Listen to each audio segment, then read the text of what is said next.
20 sides to every story. My name is Casey. We're going to be playing some Dungeons & Dragons 5th edition tonight, and I am woefully disorganized. And the good news is stream has started, and I heard myself for a second, and I apologize for any echoes. We are playing our way through the Dark Tower, the upcoming release for the original Adventures Reincarnated series for Goodman Games. We have made it through the Dark Tower, triumphantly defeating one of the chosen sons of Set, and now the party is working their way through the rest of the Lost Lands, hunting down 3 more chosen sons of Set. If they can accomplish this task within a year, Set himself will suffer a setback. And yeah, no. And assisting them, the celestial forces of Mitra have left this realm to restrain the chosen sons and prevent Set from promoting another. They can do this for about a year or so, so that's our ticking time bomb. The party had some very distinct and clear clues that the place that they should be going is north on the map to this, particular location. And instead they were like, southwest looks good. That town looks interesting. I want to chat with that guy, and now we're rolling up to the front gates. So we've completely tossed one of the modules out. We'll get back to that later. And we've brought in a different module. So welcome to the town of Mugdad. The town was recently, about a year ago, overthrown. Theracod, the governor, ruler, strong man in charge, was kicked out, and Skabet has taken his place. Skabet is a little bit on the side of Set, so there is some cult of Set roaming around. There is a death pit off to the side with something nasty in it. And the party has seen minions of Set moving amongst the patrols. And come nightfall, giant crocodilian beasties creeping out from perhaps the sewers, stalking about the city streets. It is now the next morning, and the party has decided to take a visit to the Temple of Amontor, the mysterious, the god of riddles, the god of hidden wisdom, and such things. Dahrian is working the way out to get there. But while Dahrian is scouting out that location, the rest of the party has decided to visit Falik the Sage, the owner of the Luminous Scroll, a modest 2-story mud-walled building with stacks of books visible through its dust-caked front windows. They were recommended there by the innkeeper, who said, if you want a wizard, this is kind of the wizard of town. And Tahir certainly wanted to go talk to a wizard. So that's where we'll be kind of picking up. So from the Sandstorm Tavern, they've traveled south down one of the nicer streets in the upper city. Everybody is going about their business with a little bit of a guarded look. Everybody's avoiding the patrols of Skabet, but in here, people had money. There are some empty houses, and the party did learn that that was because of a ill-fated rebellion against Skabet. They're going to pass the ruined shrines where the many temples of this land have been destroyed. Among them, a temple of Mitra that is basically burned to the ground. Up on poles hung from by their wrists, skeletal remains of the priests that once looked over those temples. A little bit past that, kind of around the back to where some of the shops would lie, and turning the corner, they can see those dusty windows, the books, and inside, they're catching the glimpse of somebody moving around. Falik was described as a tiefling, so the big horns do not surprise them. But before they kind of make their way in, I'll ask for a quick heads up on what they're looking like, if any disguises or other effects have been employed. I mention this because some of our party does stand out a bit. So let's just go through here as morning dawns and you are making your way through the town of Mugdad, heading over to see Falik the Sage. A player reroll has been redeemed, so one of you is looking fine enough to take notice. Thank you very much out there, Rimlock. We'll get that redeemed for you in just a second. Who'd like to volunteer? Tann, Tahir, Blitz? Who wants to tell us how they're looking? I shall go first. Sure. Tahir, how do you look? Well, normally he's more of a...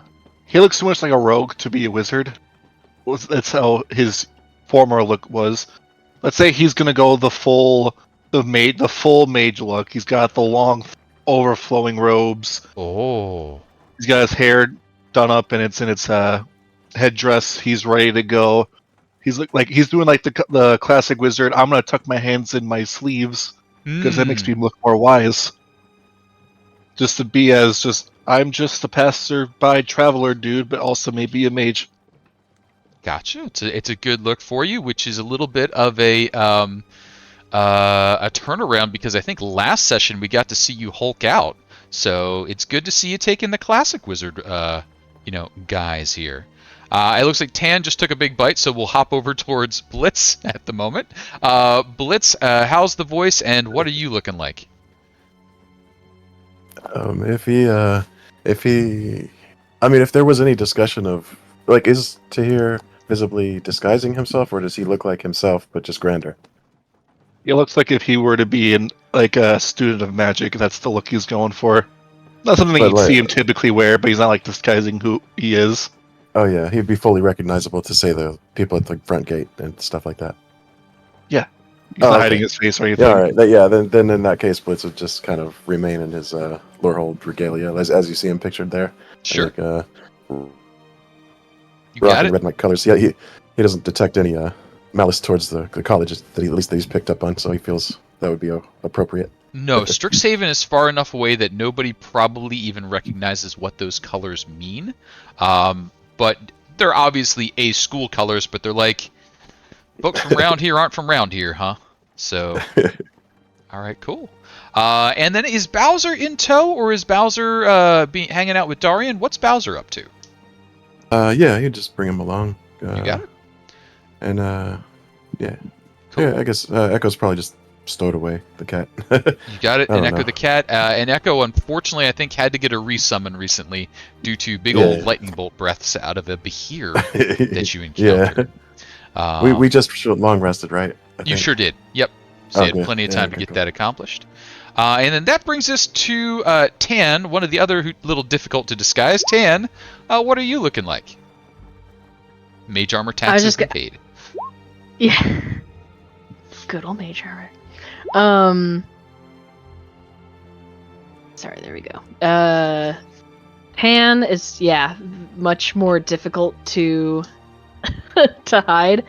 And he needs to start branching his spells out away from murder. That just happened to be the best choices in a dungeon crawl. Mm-hmm. So,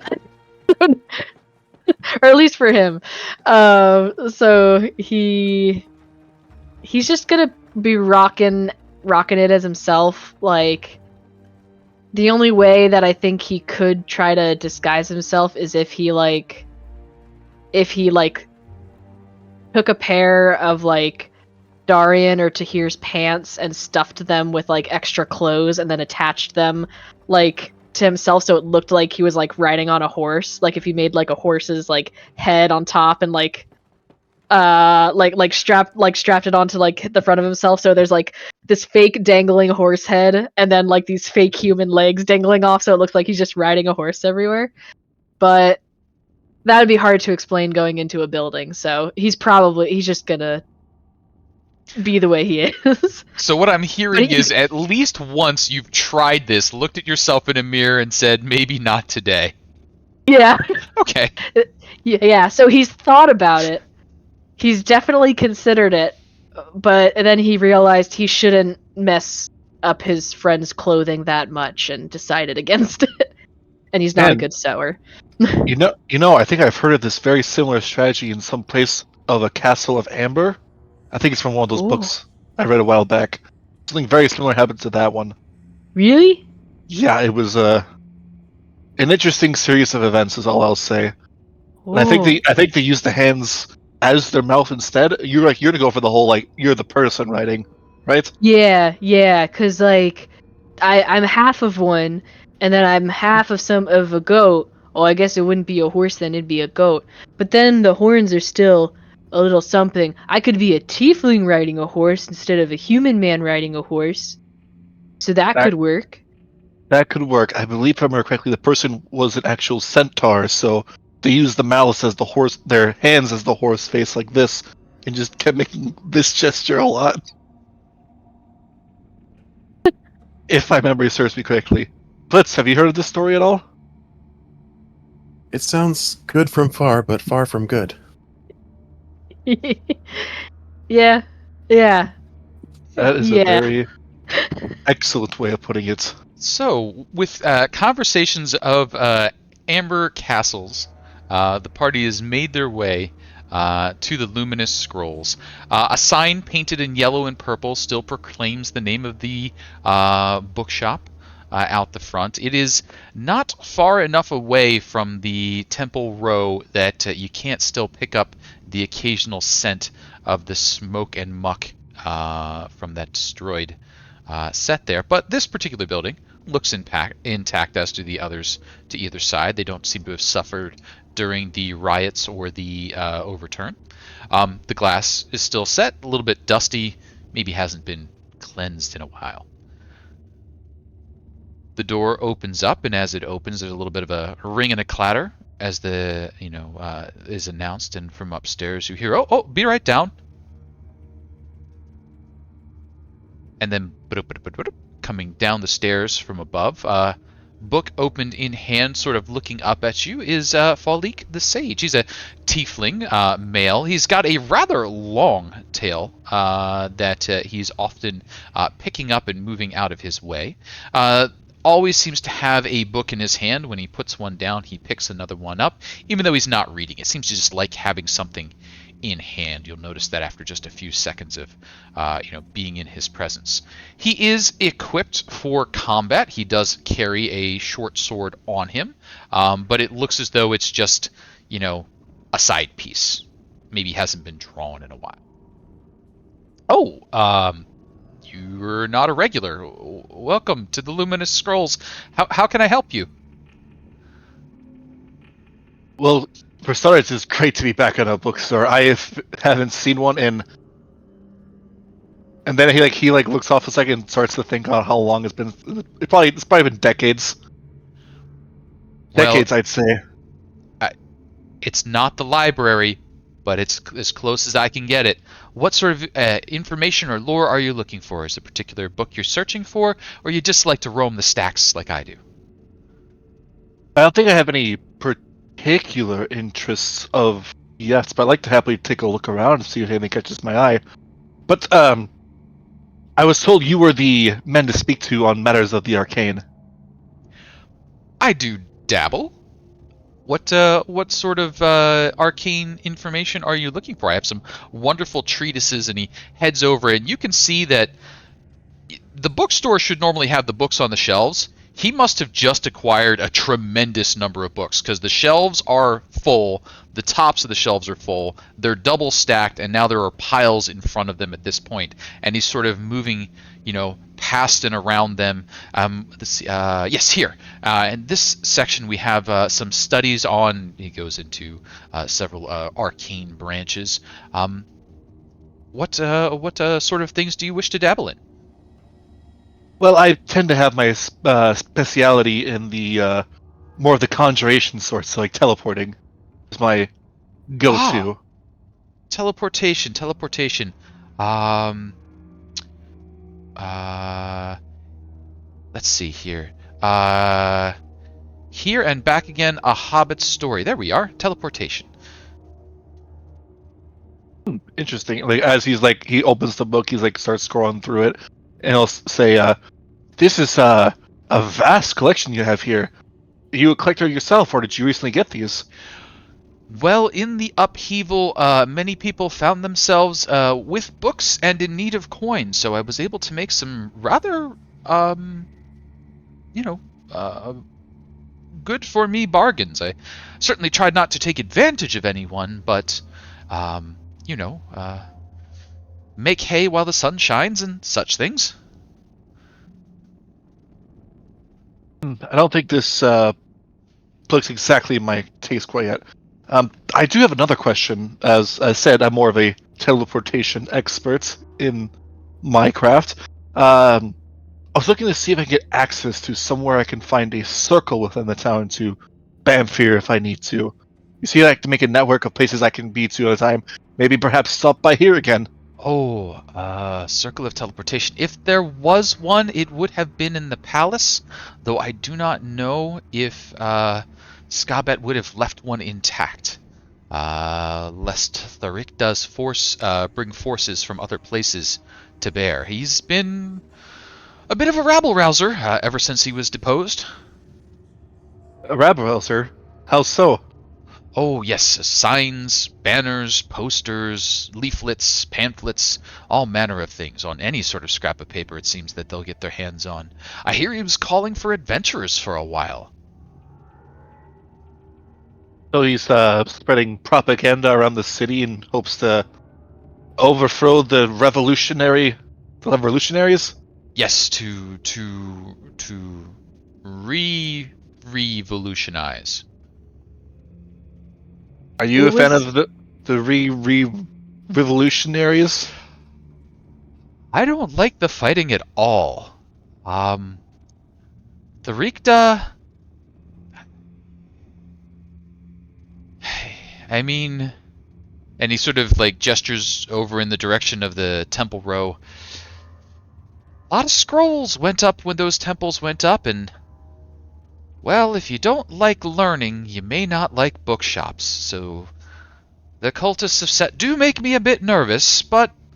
So far, they've left me be. Well, that's good. I was gonna just ask, what was the name that you'd mentioned who was doing like the picketing before? I didn't quite catch it. The Rikta, the old mayor, the old governor. Gotcha. Okay. Thank you. And I'm sure I've now chosen another way to say his name. That might have been it. It took me a second. Tharakad, the Rikta. I don't know. We'll figure it out eventually. They're trying to erase his name from history by mispronouncing it. Tharakad. Yeah, Tharakad. Every time I've interacted with somebody in the city, they always had different opinions on the former governor. Was he that bad?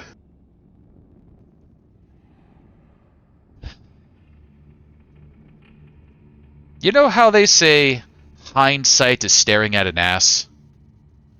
I've heard the saying before. It's much that way that now that we look back on the ass that we had, I'm not sure that we want the ass that we have. Tharakad certainly collected his taxes enthusiastically, built his shrines more to aggrandize himself than perhaps the gods, but the temples were standing, and we had our export of perfumes and unguents. I had a prosperous bookshop. Now I have a great number of books and honestly not too many people to sell to them, so we are running a special buy two get one free today. I mean, now you're starting to speak my language. I guess he'll see if he can figure out if he has any more books of the actual more magical variety, like spell books, scrolls, anything Sure. of those such natures. You got it. How long would you say you're willing to peruse the tomes? May I help him in that? Because I'm kind of curious as Absolutely. well. So if it helps in the calculating. Sure. Let's see. Let's say an hour while my telepathy is still up, Sure. and say, "Hey, Dahrian, I'm gonna get distracted for a little too long, so we'll see you in a bit." Yeah, and Dahrian's been checking in, like, hey, I went down this alley, it wasn't this alley, I checked this other one, it wasn't this one, and probably a lot of, about those temples, because I know that's a thorn in the sides at the moment. But Blitz, what might you be doing during these times? This is in no hurry to leave. This is a great place. Blitz wants to stay here as long as they'll allow him and research local and regional histories, learn more about the places we find ourselves in. Absolutely. And there are a number of atlases, tomes, guides to herbalism, that sort of thing, studies on creatures, depictions of rulers, references back to the Sphinx Empire. The largest portion of the bookstore and the scrolls are in reference to the Consorian Empire, the Sphinx Empire. And those are the ones that Falik is very interested in showing to you, but if you look like you might want to buy them, maybe he's steering you off towards other ones or making sure he's only selling you ones he has copies of. They seem to be a little bit of a sentimental favorite. But as you're hunting for magical books and scrolls, are there any skills or magics or abilities that I should know about that you're deploying in this effort? I mean, for skill-wise, I would think either investigation or arcana would be a fitting sort. Like, kind of see which books are just some secondhand, like, apprentice's work or someone who's actually well-versed. Sure. Let's just say arcana. You got it. So go ahead and give me an arcana roll, and then depending on that roll, we might be rolling a D100. That's a pretty good arcana roll. So Tahir knows what they're looking for. Can I get a D100 on top of that, please? You would like to see a high number. That is not a high number. That is not a high number. Tann, you are doing some assisting. What skills, magics, or abilities might you be employing? I don't think I have any magics to offer in this endeavor. Unless would mirror image help, having multiple eyes looking? I know that's not how it works that way. Yeah. Worth a try. Yeah, no, I don't have anything in that department. So I would probably use... Just run around really fast. Yeah, could you accidentally just setting things on fire? My books. Oh, you know what? He could check the top shelf. You know what I mean? Until Tahir can't reach, just so he wasn't have to get a ladder. Oh yeah, I can climb up onto the top shelves. I'm curious. Is there a way through talking with the guy? Is through asking questions? Would he be able to discern asking about various titles and being something similar to this, would he be able to kind of through just conversation be able to kind of pinpoint where probably a good collection of books are? Sure, absolutely. You're looking for the bargain, and you're trying to it sounds like that's going to go towards a persuade or maybe a deception. Yeah, I could go either way. It's coming for a more genuine place, so I think more persuasion. Yeah, let's see a persuasion there. That's a pretty good persuasion. And can I see a D100 from you as well? Sure.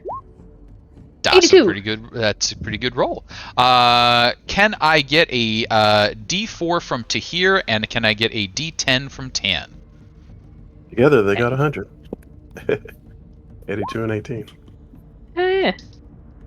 A D10 from me, you said? Yes, a D10 from you. 10. And that's a 10.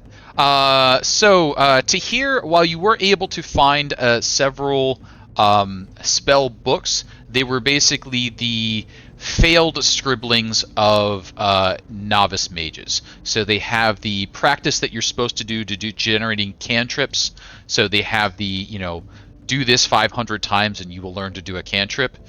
But that's all they are. So you see the instructions to learn how to do Mage Hand, how to do Light, how to do Prestidigitation. So if you did need to change out a cantrip, you could certainly do so. But it's the rote repetition kind of things. Tann, however, has discovered a book done by a more senior mage.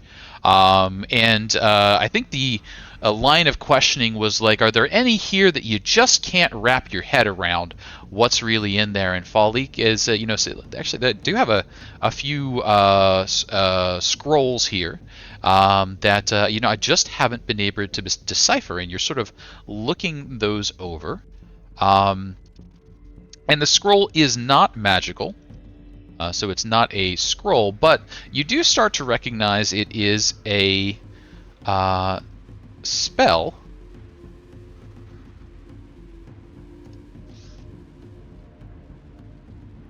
Interesting. So it's like a scroll about a spell, but not a spell scroll. It is not a spell scroll. It is effectively a page out of someone's spell book in scroll form. So it is a scroll, but it is a page of a spell book.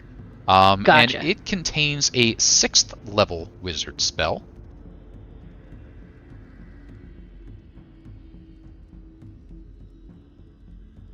And can I get a D20 from you, please?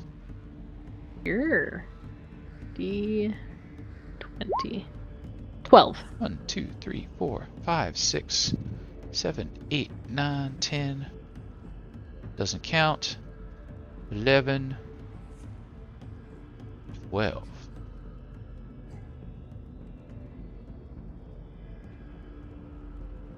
It is instructions for the spell Globe of Invulnerability.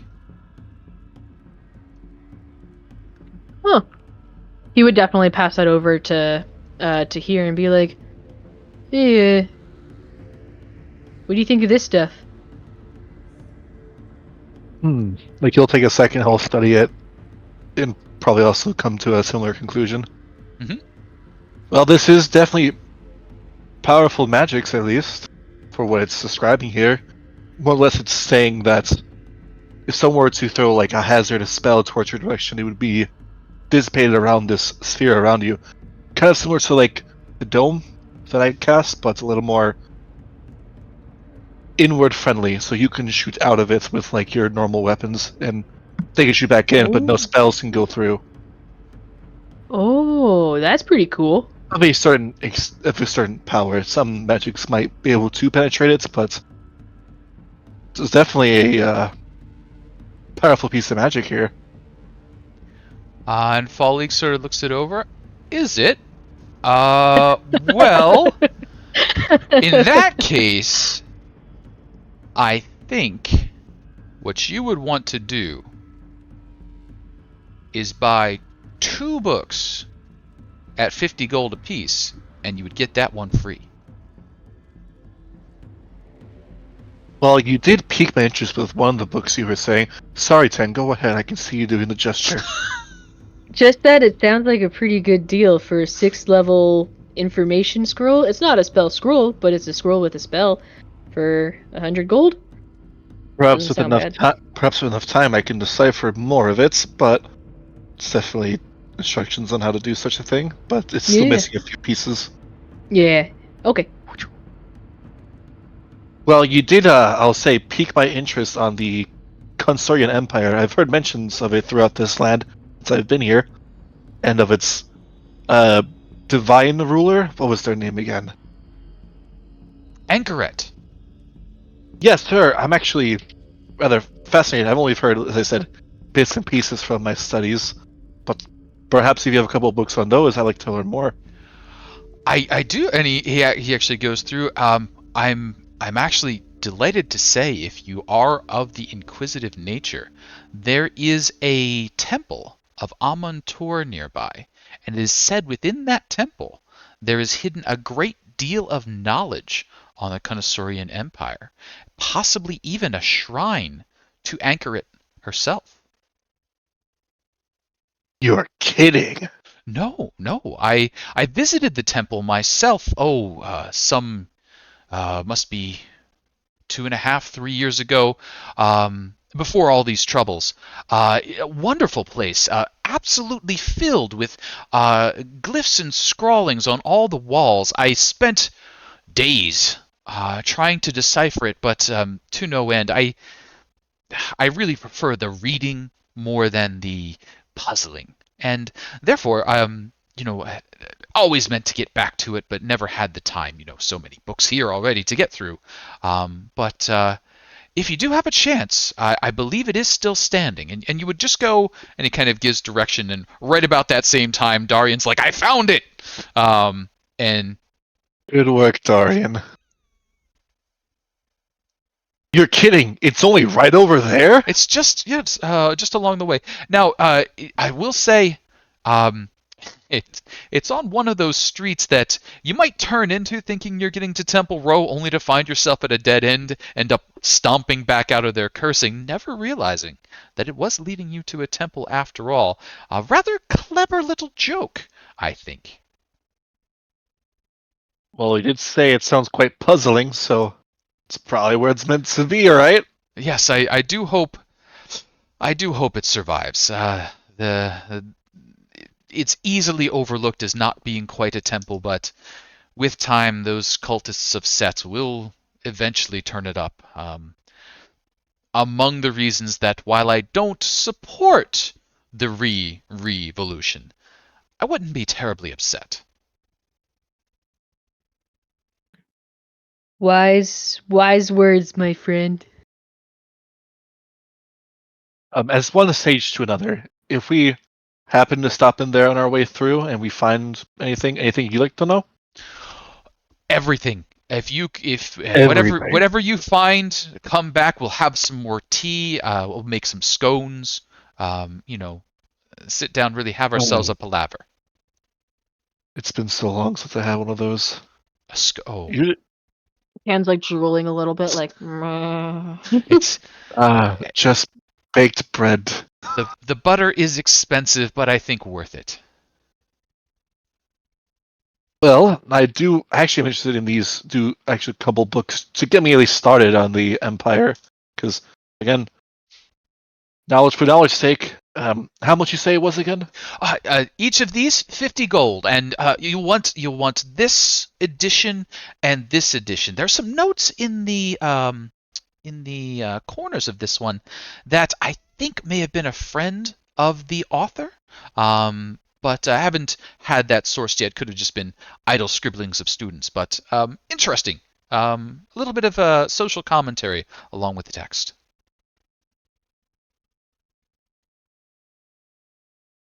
And so 2 tomes on the Consortian Empire, and 1 spell scroll that's not a spell scroll later. And we have some information. I will give him 0 silver pieces, 9 platinum pieces, and 10 gold pieces. Sounds good. Now, Blitz, in the meanwhile, has been doing a bit of digging. So, Blitz, could I have from you just a quick history check to see how much you've absorbed in your perusing?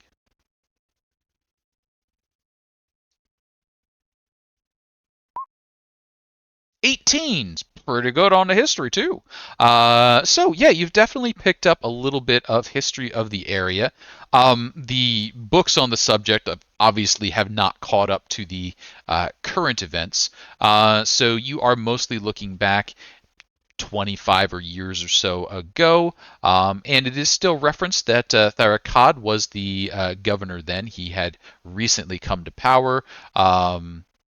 Talking about talking about his rise, the Holwa that's being made in the area, the references to trade routes, that sort of thing. So you have a pretty good idea as to what this city was like in its heyday, after the mines had dried up. So there was a time when this was a much bigger city, where the mines were actively producing precious metals, and the kind of half-buried houses that you see outside the wall was a bit of a boom town situation that had dried up. The mines and the veins had run dry.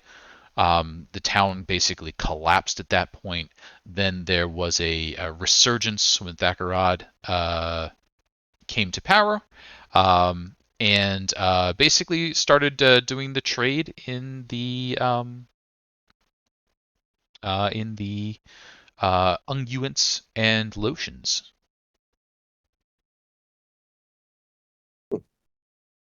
I don't know. He just going through the pages, reading it, and taking it in. Taking the knowledge.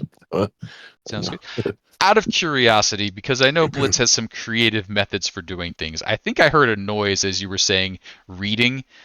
Do you actually read, or do you go like a scanner? Do you just like hold it low and move it up as like a red beam lights up the page and he goes, nee, Yeah, nee. that's what I'm picturing, yeah. Okay, just wanted to But make it's sure like that as Pauline sort of looks over at you, that's what he's seeing, is you just like Interesting. holding the scroll, spinning the top, it's just moving up the whole time. is it like I'm curious, is it like kind of like old technology kind of slow where it's like the like ink like like the way that like old printers used to kind of like print? Yeah, I like that, but it might take forever. Yeah. But yeah, I like it. Maybe a That's- little faster, but I just kind of imagine like We already know Eventually Blitz he'll get a doesn't dot have to matrix sleep, printer. so that might be how he catches up. He just keeps plugging away at it. All right. So, a little bit of information there, a little bit of information there. Falik the Sage kind of, bids you the best of luck. And I think we're running out of stall time unless we have anything else that we would want to do, in which case we can head over towards the next area and start creeping in the door.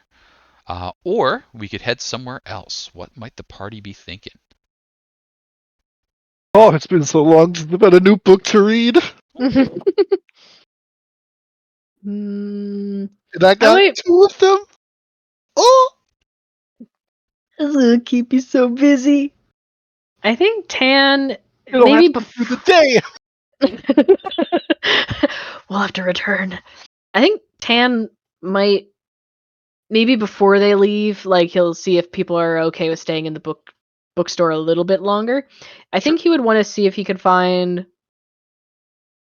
some form of illusionary magic or transforming for in case in the future, just since that came up today. So couldn't hurt, like whether it's a disguised self that turns him into a goat or something that can like chop off the back end or like I don't know, something like just while they're there. Transformation for fun and profit.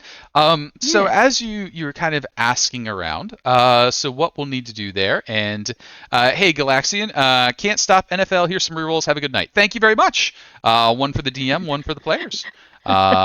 So as that streak goes by, as NFL's kicking back off, could I get from Tann a persuasion check?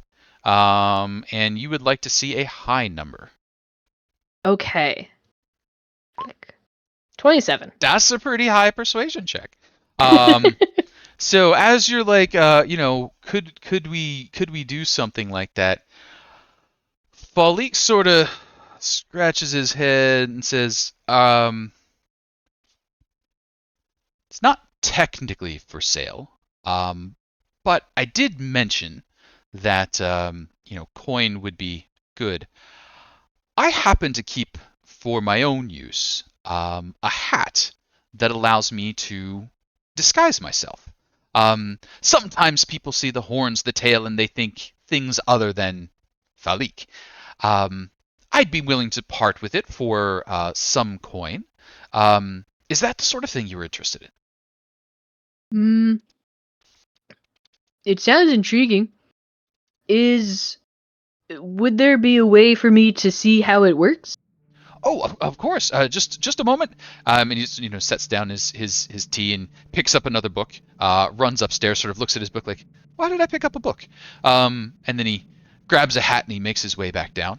And as he comes down the stairs, you can see he's a tiefling with a book and he's got a hat in his hand.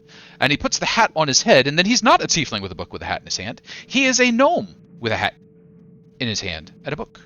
And then a few seconds later, he's a dwarf. And then a few seconds later, he's another thing. It seems to allow him to cast Disguise Self at will. Now, there's a little bit of a trouble because he went from a 6-foot tiefling to a 4-foot gnome, which is a bit tall, but you could get something close. But you need to have the same basic arrangement of limbs. That's what I was worried about. Would I be allowed to try it? Well, to see how it works? Here, I can give you collateral, so you know I won't run away. Oh no, it's not that at all. I'm just thinking whether I had to spend an hour getting used to my hat or not. I believe we're all familiar with the similar strategy you speak of. Takes a little bit to think on it. Just had to think for a moment. But no, I don't seem to need an hour to put on my hat. So there you are. You can certainly try that out. An hour for my hat. He's gonna carefully position the hat so it doesn't get poked by the horns. What? For a disguised self, let's see. Look different. It just says look different until the spell ends. Okay. Because I can't think of one of the I can't think of one of the species or kins or that would Furbolgs? match. Oh, sorry. You. I thought Yeah, that would match the body. Do it. Yeah. That would match the particular body shape, because I know that was the thing with disguised self, but it just says look different. So you could certainly make yourself six limb things is tricky. different. Yeah. But yes, you would probably still end up recognizable as a centaur or similar creature. Mm-hmm. Try being like one of those really old human ladies that have that really long arching back kind of thing. Oh, like the old farmer ladies? Yeah, like them. I think they call them Okay. a babushka or something. Okay. He's gonna try to turn into a babushka. Okay. We'll go with let's go with a nice orc babushka.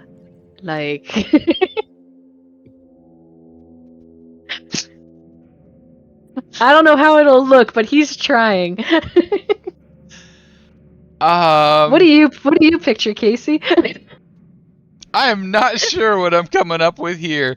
How about let's roll a disguise check, and use that to influence how well you try and do this thing. Okay. Disguise. How would I roll for that? Deception or stealth. Deception or stealth. If you don't have disguise kit, let's go deception or stealth. Okay. Disguise kit is a proficiency you might have had, but if you don't have a disguise kit, we'll go deception or stealth. Okay. This probably leans more into deception, so I'll pick that. Technically, stealth is better, but probably leans more into deception. Okay. 20. So you're gonna need some props. You're gonna need a tablecloth or a cloak or something to kind of go with this is my umbrella-like dress that you are wearing, which is going to go over your hindquarters, and then you're sort of leaning back and crouching forward at the same time, so that you kind of look like a very squat, bent over, orcish woman, and it's kind of working. You definitely don't look like yourself or anything else most people probably would have seen. So I don't know that this is drawing any less attention, but you don't look like you.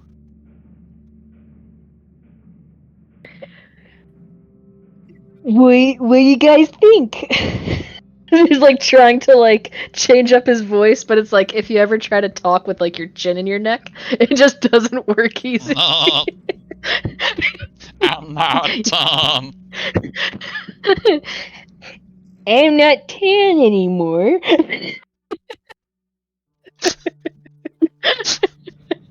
And you never thought of it like that before. He never thought about it like that before. He's like trying out different voices to see what works, but You he could keeps be leaning. you could be Go my ahead. great grandmother. It's a spitting image. Oh, precious little whiz! And he goes over and gives him a little hug and pats him on the back. Yes, great granny babushka. It's great to see you too. Oh, how I missed you on your long journey. You turn into Bowser. Oh, yeah, I wonder if I could. He's gonna. Can he try that? Can he see if he could turn into something that looks like Bowser? Or something akin to that? I mean, you try it out and you can kind of make yourself look mechanical. So you look like you have a mechanical lower half, but then you just got, you're like, well, I guess I look like Blitz on the top, so now you look like a Centaur Blitz Bowser combination. Dan, you totally should not do this in here, but you could totally look like the corpse eater, man. He's got 6 legs. I kind of want to buy it just to try that out. Or rent it, Here, like, if he's here, not willing to give it up. Here. I'll distract him. You go try to be the corpse eater, because I think that'd be even more funny. Okay. So, Polly, tell me more about this author here. And he's turns around with the book in hands. He's like, so I heard that his previous works were dated back at least several centuries, but yet some scholars disprove of his actual credibility. And he dives right into it with you. Seems to be fairly trustworthy. Tann, as you try and turn yourself into abominations, abominations are easy. You're just like, I don't really need to know how this works. Just slap a fish on top of a crocodile. I'm a corpse eater. But in the meantime, And he, returns back to normal. Wow, this thing is crazy. If you were to sell it. If I were to sell it, I mean, I would need to get. I think I'd really need to ask for about 500 gold. I'm so close. Wait. No, Would you? Excuse me as I pull up a calculator. I mean, my abacus. Balik, if you would be willing to throw in a tome of 6-legged creatures that we could reference, I would go halfsy. A tome of 6-legged creatures. Well, let's see.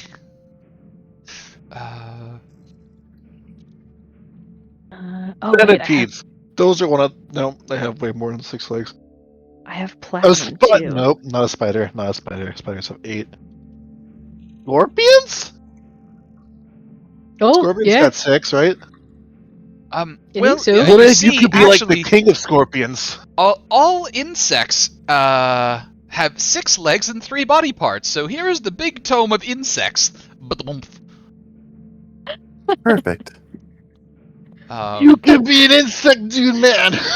I could be a giant insect. That's the perfect disguise.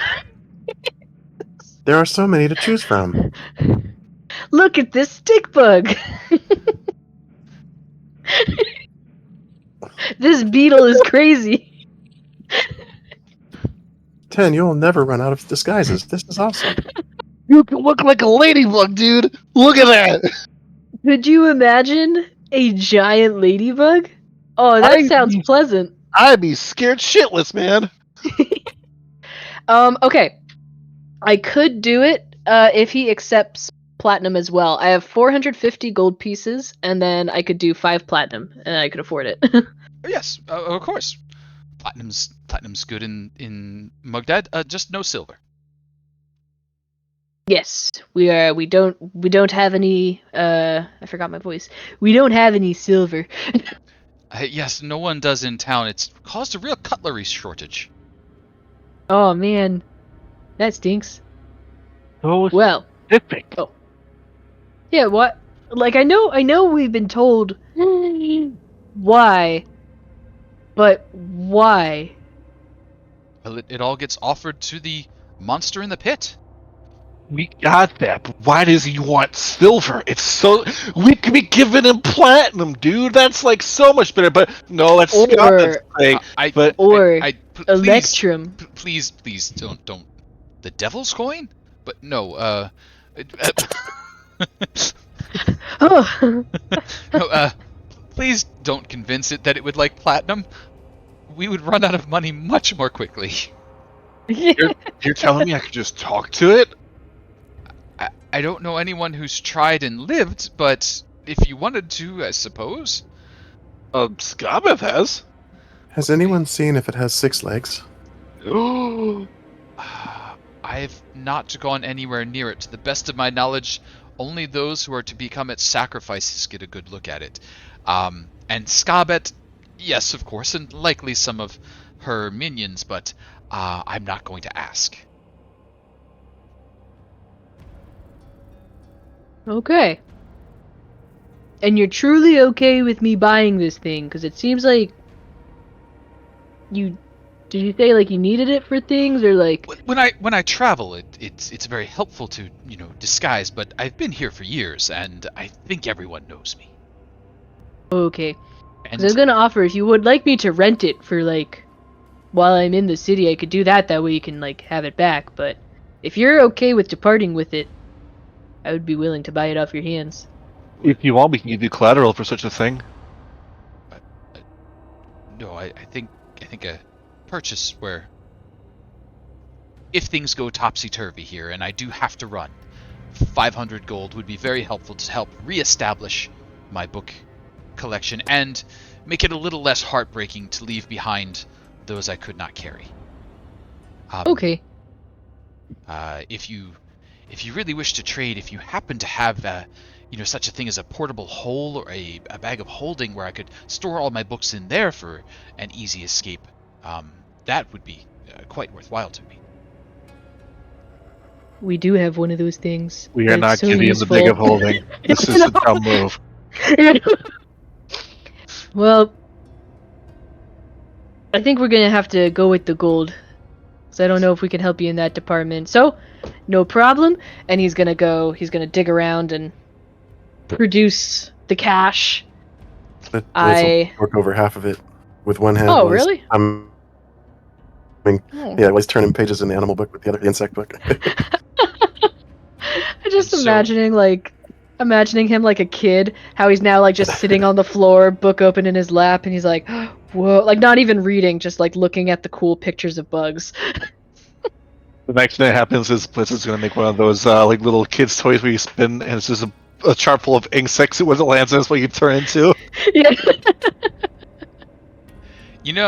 He's already awesome. got a little sample set with little vials of like demons and ichor and that sort of thing. He is only a hair away from pins on insects.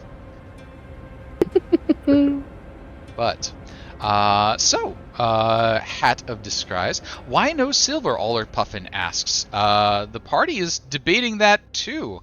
But as they arrived in Mugadad, they were told that all silver would be confiscated. They sold off some of their silver to a trader who stood just a bit beyond the gate, offering a profitable 1 gold for 20 silver exchange rate. Some took him up on that offer. Others might be carrying some contraband at the moment.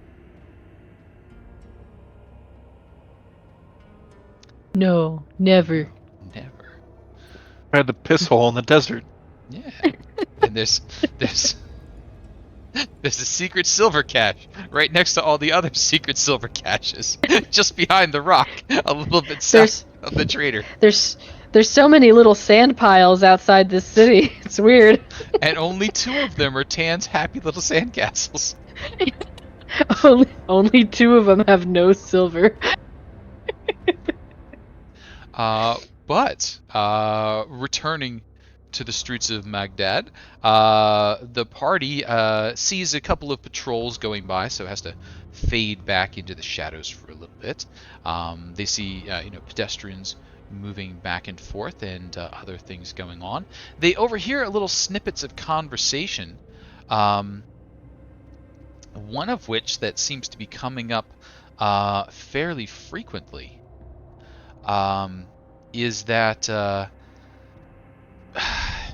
can you believe that Scabet is still using rumors of Theracod as an excuse for this sort of blatant thuggery and violence? You know, gesturing to, you know, as the patrols are going down, they're literally shaking people down, you know, turning people's pockets out, looking for silver, going into houses, hearing crashes, coming out with a fork.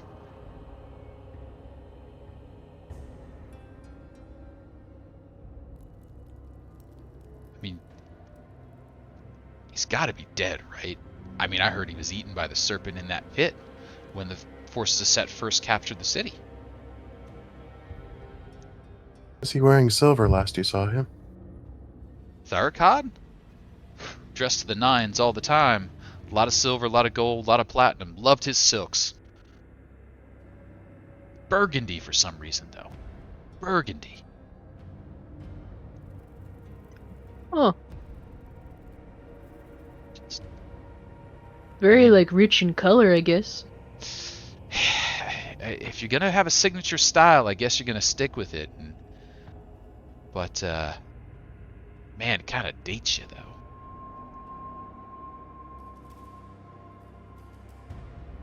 And then the fellow's like commenting, like looks over at you. He's like, "Oh, but you look fine though, ma'am." So Tann, are you still a orcish woman?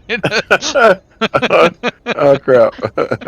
Let's say yes, because he would forget. So he's like, but that looks good on you. Thank you, I really appreciate it. He just doesn't change his voice. I gotta quit smoking right now. Hey, that's my babushka you're talking to. And she's a lovely woman, and he The most lovely. looks at you. It's like I mean, I'd heard elves and orcs were related, but this is. I didn't realize it was like generational. Oh, it skips every generation for us. Does it? Yeah. Sometimes you get a little orcs, sometimes you get a little elf, you know. You should see my cousin. He's like right down the middle, half orc, half elf. Like no, this like me, babushka, just right down the middle. Crazy. I could see it in you a little. Your color looks a little off. Thank you. Yeah. So half orc, half elf, so like an elk. Yeah. You should coin that term, sir. You're gonna make so much money. I don't think I will. But I appreciate you bringing this moment of levity to these dark times. I as a tourist in this interesting city, what can you tell us about the place? Like, what any place that we should visit? We seem to be getting a lot of what we should not be visiting. Well, I mean, if you've seen the upper city, and you visited the market, you can still find a fair number of deals there. It's actually, you know, a little bit cheap. Gold's gotten dear recently. Good time to buy some real estate, if you're planning on staying. The Holwa production facility was really the draw of the city, but that's I mean, it's now a pit, so wouldn't really recommend going there now. But if you can find some Holwa, you want to get yourself some of that. There won't be much left, and that'd make a fine gift for your grandson there for you, ma'am. It softens the skin and really gives you a nice glow. I'm sure it'll just take the years right off you. We were hoping to find that here. I've got a bunion you wouldn't believe. I was looking for believe it, something to ma'am. help with that. Really?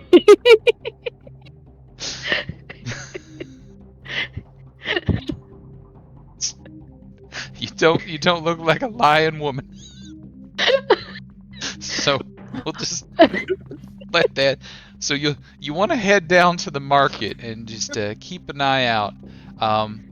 Now, any whole that's probably left over has been a little bit, you know, added to a little bit diluted. So, you know, just give it a little sniff and make sure it's pleasant, and you know, should have a nice shine to it. You want to, you know, wiggle it together in your hands. It should feel smooth but not like slimy. Mmm. That is some good insight. Thank you, young man. Of course, and you have a blessed day, ma'am. You too. Bless your heart. Oh, they're gone. Ma! Mom, help! There's a scary lady outside. I'm pretty sure I just met a hag, Ma. It's always hags, Ma. First there's alligators, now there's hags. We're moving. Oh god. There's the next disguise, the desert hag. Oh goodness. All right. What should we do? Should we look for some medicine, or should we? I mean, we don't have to. I'm just thinking, or should we return to Dahrian? I wonder how much we'll require for your bunions. An extensive amount. These bunions are as hard as hooves, I tell you.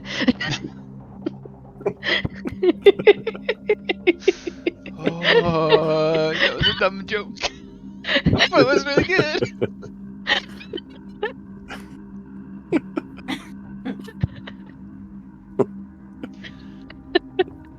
So gross.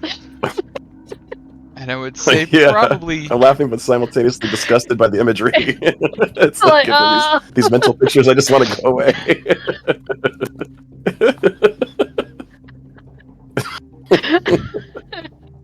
Hard as hooves.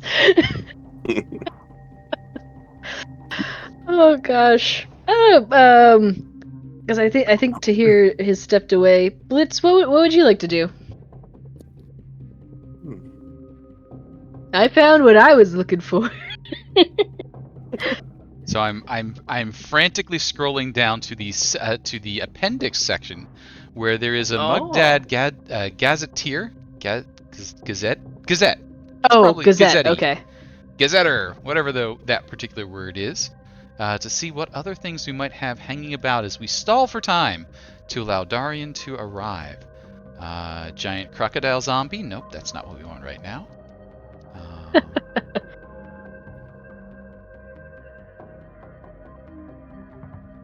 Let's see here. We are currently examining the Grand Market. Let's see what we've got here.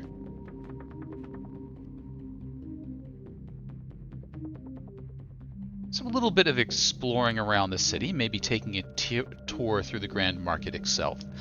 You would see the Sphinx's smile, a modest inn, not quite up to the extravagance of your current dwellings, but seems like a place where you could hang out if you needed something just a little bit lower.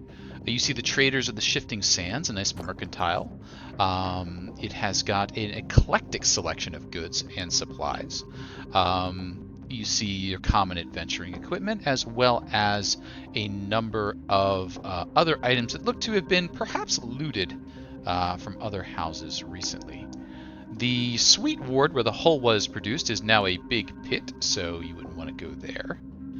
The Ash Ward, where you see a lot of the craftspeople up towards the northern section of town. You can see the mountain gate from which the miners head out in the morning and then return. You can see Smoking Sahils, which is a smelting and forging location. Weapons and armor is made there, and you can see that you probably want to stay a little bit back because there seems to be a fairly good concentration around that area of the thugs of Skabet as well as the minions of Set, as they keep an eye on who might be buying weapons and getting their own repaired. You see the Quarry's Rest, a 2-story inn offering rooms for rent at a modest rate. The Coin Ward, which was near where the Luminous Scroll was, had the Smuggler's Tunnel in which you fought the Tahir, the Luminous Scroll which you have visited. Malight's Treasure, the last jewelry maker still operating in the Coin Ward. The smith is Malight Sparklestone, a gnomish of exquisite poise and fashion. And, as you're sort of going by, I think Malight has the keen sense to gesture you over and say, "You, my friend, the tall metal fellow. Could I have a moment?" Yes. Excellent. I was just looking at you and thinking, your forehead is absolutely screaming for a stone. That is very insightful. I have an eye for such things. I was wondering, would you like to be bedecked? Bedazzled? Excuse me, that's some inappropriate. Oh, bedazzled. Okay. Your Freudian slip worries me, but yes, bedazzlement is something That's I my may be interested that's my in. grandson you're talking to. What does that mean, grandmother? Another time. You'll know when you're older. I think I'm confused. Bedecked just means nicely dressed. What has it become to mean in the common language? Lost in translation. The cities have some weird sayings nowadays. You Wait think a it means one thing and it's something totally different. Ruh-roh. Yes, no, I see you and I want to make art on you. Do you have anything that could bedazzle Mima's bunions? I've never had such a challenge. I've worked for magistrates, I've worked for shahs, I've worked for emperors, but never have I worked to bedazzle a bunion. I would be willing to take up this challenge for you, but it does cost a bit. You, however, seem to be adventurers of means. Am I correct? Back in the old days, yes, for me, these two spring chickens are doing fairly well, I think. We'll just keep an eye on our grandmother. Of course, and you, learned sage, such a wise and powerful wizard, and your companions, and escorting such a noble woman, I wonder, might I interest you in? And he sort of pulls out, and it's a big gem. And he's like, this magnificent piece could be yours. I could cut this to rest just so atop your brow, calling attention extravagantly but discreetly. Now, this particular gem, in spite of its massive size and pristine appearance, is actually quite affordable. Just a hair over 200 gold, and it could be yours. A few more for a setting of your choice. Of course, it would depend on what you prefer. Silver is such a lovely color, but unfortunately we cannot deal with it these days, so it would have to be platinum if you chose that particular coloration, or we could do perhaps a gold. Maybe even something a little cheap, but a little dangerous, something brassy for you. I mean, it is always nice to be known as brassy at a party, don't you think? Yes, I've not been called that. 3 months ago I would have eaten you out of house and home, but I'm not sure. Yes, I suppose I could do with some bedazzling. What do you think? And he'll turn to the other two. I don't know. Whatever makes you happy, dearest. Follow your heart. Yes, I think I will submit to your bedazzling, bedecking process. Splendid. Do come right in. And But my robes stay on. I mean, off the shoulder a little at least, don't you think? Such a tease. And so he'll take you in and he'll set you down, and basically he just goes to work trying to sell you stuff. And he's got little step ladders and little things so he can hop up all around the chair he's got you set in. And as soon as you sit down, he's like, and we're going to have to check against this. And he puts a nice big heavy like necklace band on you, so like if you wanted to get up, it would kind of spill off you, so you're kind of trapped there or being rude as he gets into his little like spiel. And he puts one thing on you and he checks that against and holds up the lights, and he kind of does everything. He checks which parts of you shift, what is headgear versus what is your head, and he's very polite about it as he sort of talks you through. And he says, now, have you given any consideration to having ears? Because I don't think Blitz actually has ears. Ear holes. Yes. Have you consideration? We could add a little accoutrement. If we do a bit of a band across the top, a little like a tiara, a little like a crown, and we sort of lean into that, give you something to mount to here, a little disc shape. And then we could give you a little dangly bits. Never thought about it. It seems like a big commitment. I will have to give it some thought. Yes, well. Now, as for that central piece that I was talking about, I love the decorations you have there now, but I think we could, and he sort of shows you, we could put some things on the side, we could do a little mirror cut, we could enhance, we could detract. How about spun wire hair? What do you think? We could do drill coils. Like a Brillo pad? I was thinking something a little more drawn out, but if it was left a little up and rugged looking, I think you could get away with that too. And he sort of takes out a little bit of spun wire and spool and kind of shows you what he's thinking about. Basically looks like he's hanging springs on you. Okay, let's get brassy. Let's get brassy indeed. And so, it does a little thing, and now let's try, and a little this, a little that, no, yes, no, okay. And, we settle on something that's to your tastes, but he's trying to upsell you at every opportunity, to get you to spend more money, buy more gems, be more decorative. Now, they do say the first thing that people notice about you is right here. So we do want to focus in there. Is there anything that we could add? Rouge is in this year.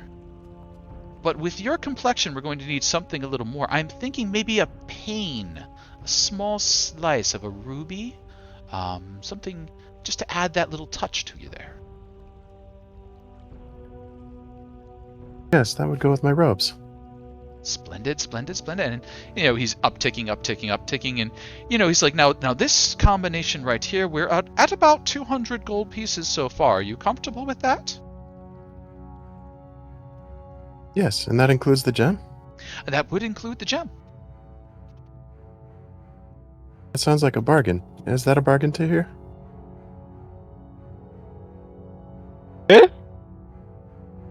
I can't really see the gems from outside. Oh, whoops. Oh. Hey, man, it's your body. It's your framework. You decorate it however you like.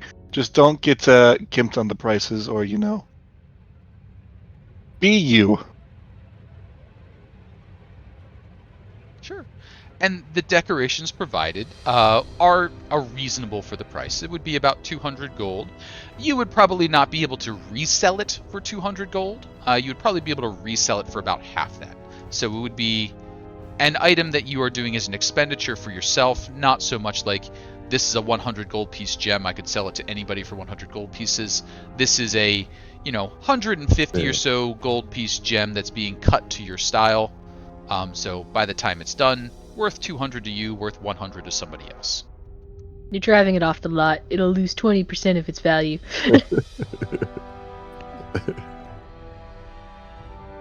All right. Yeah, he's down for it. Excellent, excellent. Now, was I Wow, correct in saying... What's that makeover show? We're gonna look so great. We're gonna look so great going in the temple. Now, I did want to clarify something. I had mentioned earlier that you looked like a well-to-do adventurer. Are you an adventurer as well? I tend to believe we are all adventurers, to varying degrees. You adventured outside to find me just now. I did, and actually speaking of that, I have a delivery that needs to be made, but it's a bit pricier than I would want to carry through the streets these days.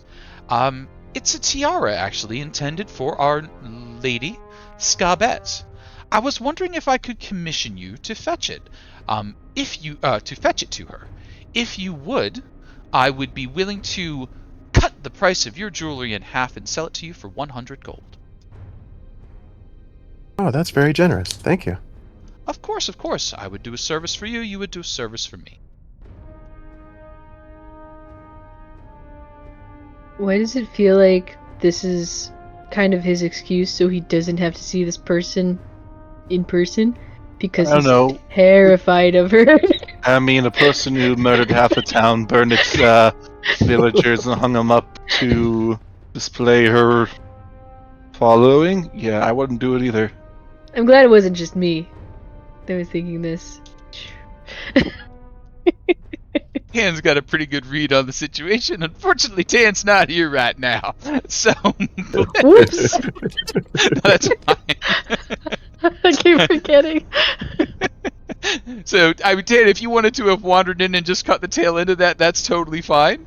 But otherwise, I think you're a big orcish lady out on the street, worrying about her bunions. Yep, that's right. Okay. Forget that insight. I got bunions. Would you be willing to take on this commission? Yes. Splendid, splendid.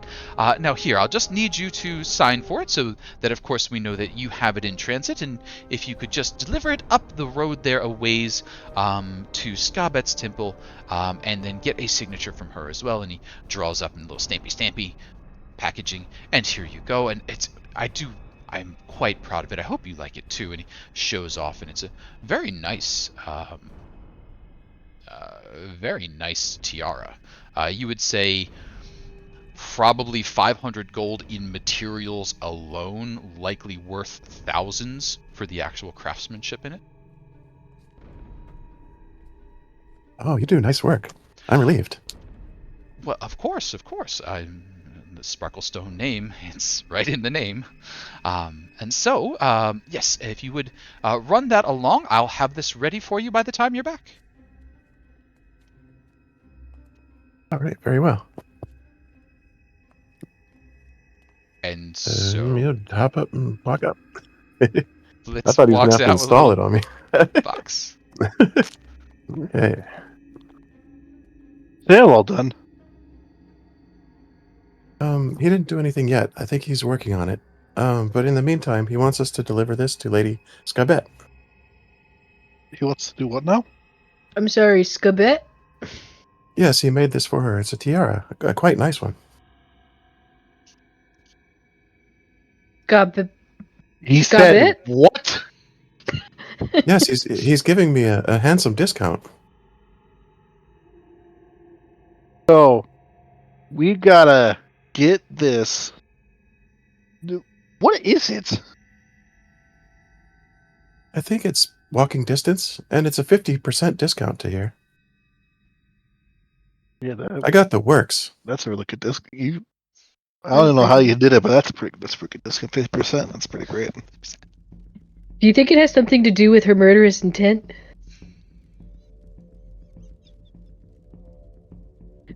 Now Tann could say. I can slide that in. Well, the tiara doesn't look particularly murderous. No, it looks like this would really cap off that whole Serpentor outfit that you had going on earlier. Like this would be mwah, right This on is the the top. crown jewel. Yeah. Does it I'm beginning to think perhaps we misunderstood this Scabat. She seems to have exquisite taste.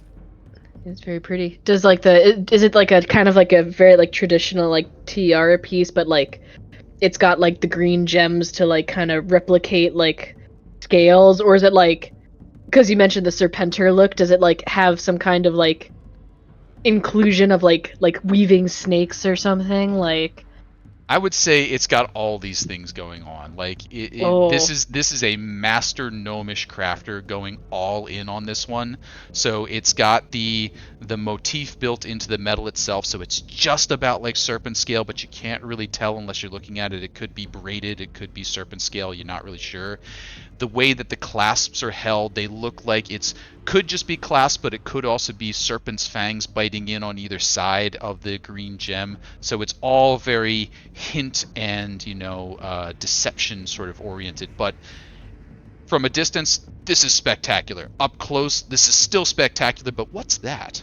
That Yeah, kind of like thing you kind of like you pick up on more things the more you stare at it. Right. Like you look at it and you think, oh, it's kind of emerald and goldy, and then you look close, like, wow, there's actually like rubies hiding behind the emerald so that it catches just a certain way, and they're like, wait, there's a little blue in there. You must have some sapphires hiding in there.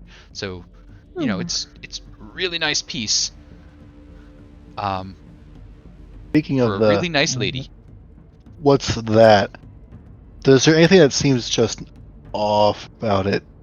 Like any little secret little things on it, like little maybe runes, an any investigation something? or a perception, maybe. You never know the fucking person who murdered an entire town just to take rule. Just investigations is pretty cool. What the 24? Oh. Hey, sometimes a warlord just wants to feel pretty.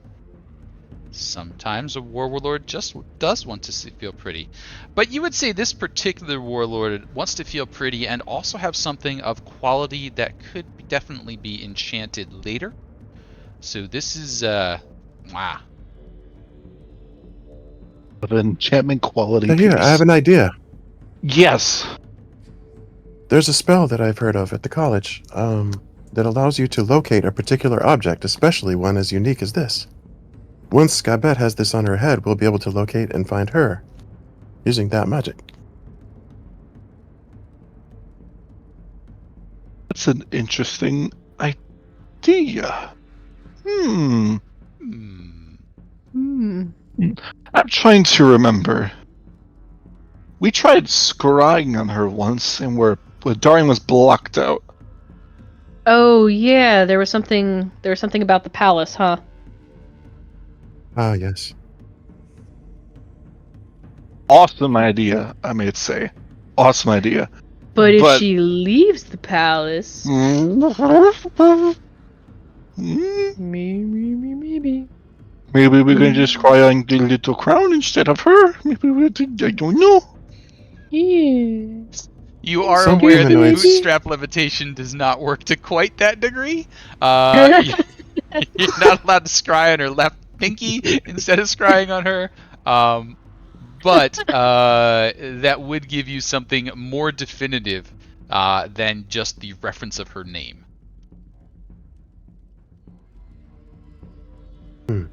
Well, if you said that you have to deliver it to her directly. I mean, Yes. it has to be delivered. So here, let's see And if we can manage something do you real have to- quick here. But if we do this right now, Dahrian's gonna be so pissed. So pissed. Okay. So, If things go wrong, we can always tell him, and then he can come save us. if you glance over towards the discussion, you can get a gander at what this woman looks like before her tiara. So, if you see the amount of bling that she is currently sporting, this, Oh, wow. This eclipses that. Really? Yeah. That's an impressive tiara. I mean, she's already got a diamond scrunchie, and this is an upgrade, so. I'm beginning to think I should tell him to make mine a little grander. I'm feeling. Like, looking at this, you're like, I could have gone big. That's I where he wonder how gets much you, you- Blitz. But hey, a 50% discount. Just to avoid talking to this lady? She must be scary. Yeah, no, that's not a good thing. But we get to meet her and see her and check out the palace a little bit. Just a little bit. Just a tiny little bit. I don't know, but my wizard senses are thinking this is a horrible idea. I feel like we should be somewhere else at this current point in time. It definitely feels not right. I get the wizard's intuition right now that something seems amiss. What if you just, like, I don't know, just force a signature that she has and just say, the Lord Regency Scabbeth, I'll hail to her, and just keep the thing for yourself. You wish to steal this from Scabbeth? Not hers right now, is it? Whoa. You ever... Blitz is this is carrying one thing a you bill of did. lading right now. He is 100% responsible for the delivery, so... Uh-huh. Sure. I feel like this would result in the death of this poor jewelsmith if we did take it. And he's going to be working on my head later. He's gonna be physically working on your head. What? There was a rivet gun. Yeah. He had a lot of ideas to hear. What? Remember what happened the last time some gem got into your head? What kind of ideas did this guy have? We never really got to discussing that. We were just kind of enraptured by this crown. I feel like we should be even more enraptured as we make our way back to the temple. Yeah, I Sure. agree. As you make your way back to the temple, Perhaps some clerical guidance might be needed. perhaps. And I believe our clerical guidance should be showing up any minute now. So let's go ahead and start with what you see as you head in the door, or as you get to the temple, and you can then fill Dahrian in later on your additional errands that you've picked up, because we had time to go meet another quest giver. So I'll put Dahrian over here for the moment. Yeah, come on in. Yeah. We are ready for clerical guidance. Wait, my wizard senses. They're tingling again. Is that- Is that the sound religion- that... The religious man! I like to think that when we do our telepathic bond, it makes the Ba-dum. Discord like boom sound when someone joins it. Ba-dum. Hey, Our 1 second cleric as we is sort back. out the screens here. You miss so much. We did some shopping. I currently look like an orc babushka with a really big trestle and bunions.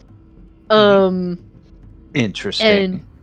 And Blitz is gonna get Dazzled? what's it? Bedazzled. Oh, I was trying to think of Bedecked and bedazzled. yeah, bedecked and bedazzled. That's the bad word. You don't say that in Waterdeep.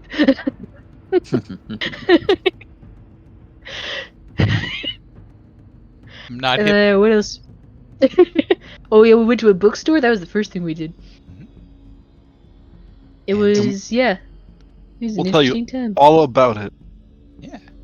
But where we are at the moment, as we get ourselves settled back in here, is down a short alley. It's the kind of alley that you would cut into thinking you were about to take a shortcut and get where you want to go, and realize that it goes nowhere. Turn around and stomp out. Dahrian, you've tried to get to this place a couple of times now, and you finally figured out that, wait a second, yeah, this really is it.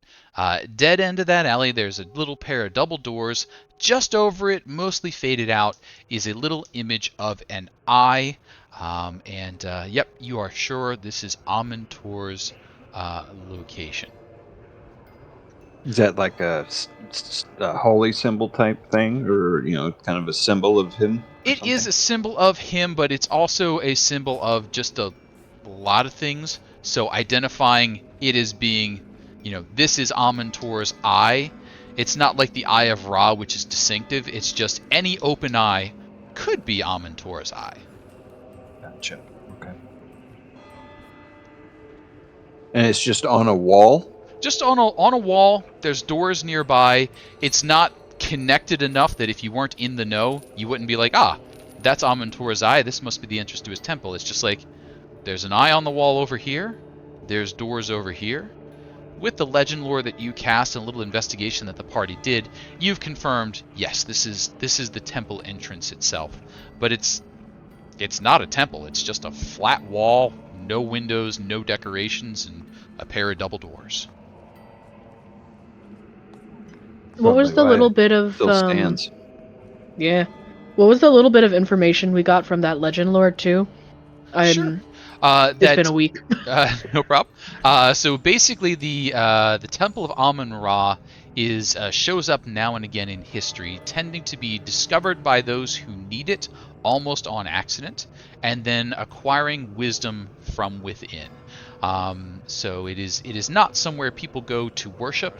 It's a place that people find when they need that level of inspiration. And then the hints would have led you towards its location, which Dahrian had discussed. But at the same time, a curious bookseller also had hints as to where that would be. The shrine itself is a nondescript building standing at the end of the alleyway. Rough stone walls rise 20 feet to a flat stone roof. Wooden doors, gray with age, open into the structure. Just visible near the doors is a faintly etched glyph of an eye. Of those doors, one is slightly ajar.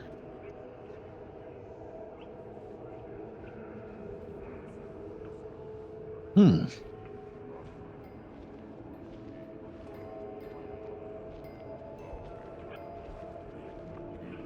if you want to do let's hope the place is still secret. interesting point, give me a little bit. I'm gonna cast some magics on the situation, and he's gonna take some time, pull out the book, start casting detect magic. Oh, you settle yourself down to cast yourself a detect magic. Is anyone else deploying any skills or abilities I should know about? It's always ritual casts comprehend language, which is whenever Tahir does his detect magic thing. Okay. It's like habit. You got it. So competitive ritual casting. Dahrian? I will be, I guess, more or less, while they're doing this, taking a knee and listening to see if I hear anything beyond the door. Sure. Give me a perception check, if you would. And may I sneak in with perhaps a stealth check? You certainly could try. Dahrian might hear you, though. I mean, if anyone could, I feel like it would be Dahrian. Dahrian hears the faint clippy-clop of goats as a goat sneaks in. So a couple of things are going to happen here. No, First it's bunions. The clippy-cloppy bunions. So the first is that you encounter a wall, basically, as soon as you open the door. The squares are approximately 5 feet, so about 10 feet back. There's a wall. The ceiling is about 20 feet. The wall only goes up about 8 feet, so you can see the top of it. Jumping or climbing up the wall behind you, you can see that the wall itself is about 2 feet thick. Covering that wall, Tann, is just an absolute nonsense amount of writing. And as you sort of just take a second to take a look at it, it is just crazy. You see 4.adxf.6.ykk, etc., etc., etc., etc., etc., etc. And that pattern is just everywhere, covering the wall. Is the pattern repeating? No, it is not. It is just an ongoing pattern. If you can figure out what the pattern is, you can call it out. If not, we can start doing checks on that sort of stuff. But before we get there, Dahrian, over the faint clippy clops of goat hooves, you hear a conversation going on. That conversation is happening in a language infernal. Do you happen to speak infernal or abyssal? I don't think that I do. Nope, celestial, elvish. You hear a guttural tongue cussing fluently in a language you don't understand.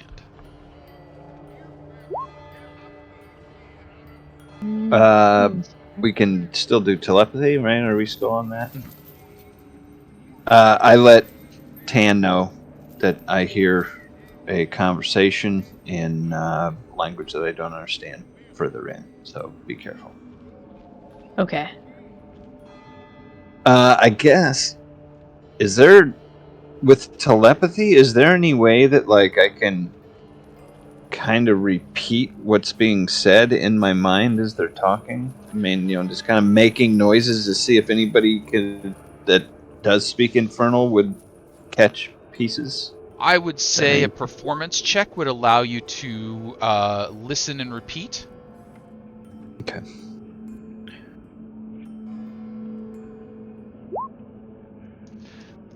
Whatever you're hearing and trying to say, it's got, clicks of the tongue and rolling R's, and you're just not managing it. Whatever the equivalent of a click of the tongue and a rolling R is in infernal. I don't know, like just Spitfire. Right.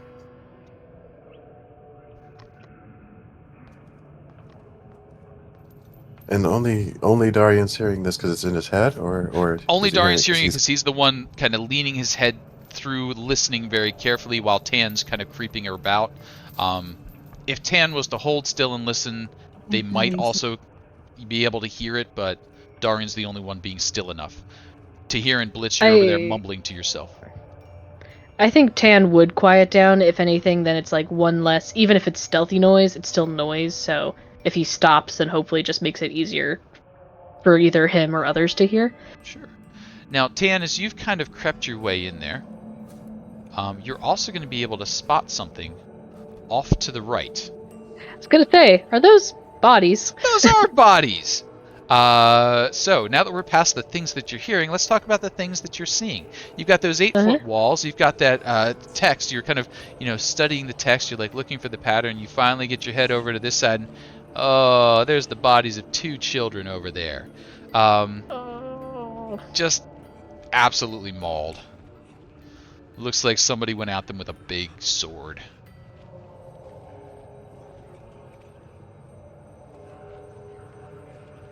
Say that last part again. Looks like somebody went after them with a big sword. Okay. And like, they're ragamuffins. Like, you can see where they bounced off of both walls.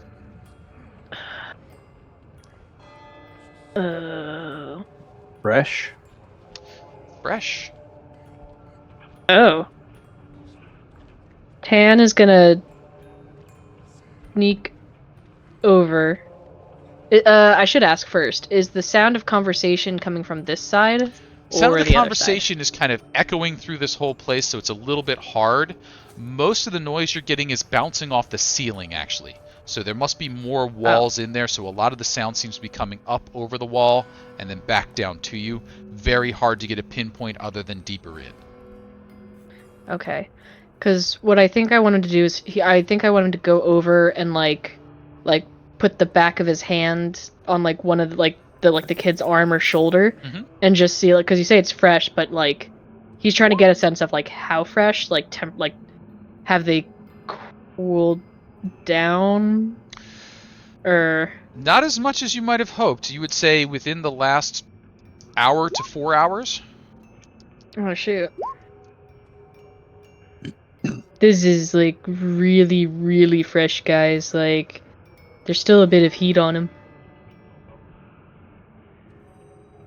And I see as the letters and numbers have been echoed back, that would give insight to those doing the ritual casting. So they're doing Sudoku on the side, and they have deduced the set there. So you've correctly called out. The number calls out the number of letters that follow. And as you... To what end? To what end? We do not know yet.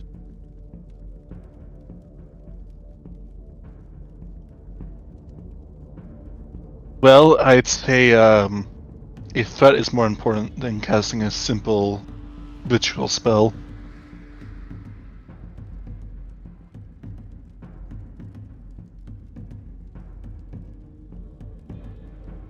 Hmm.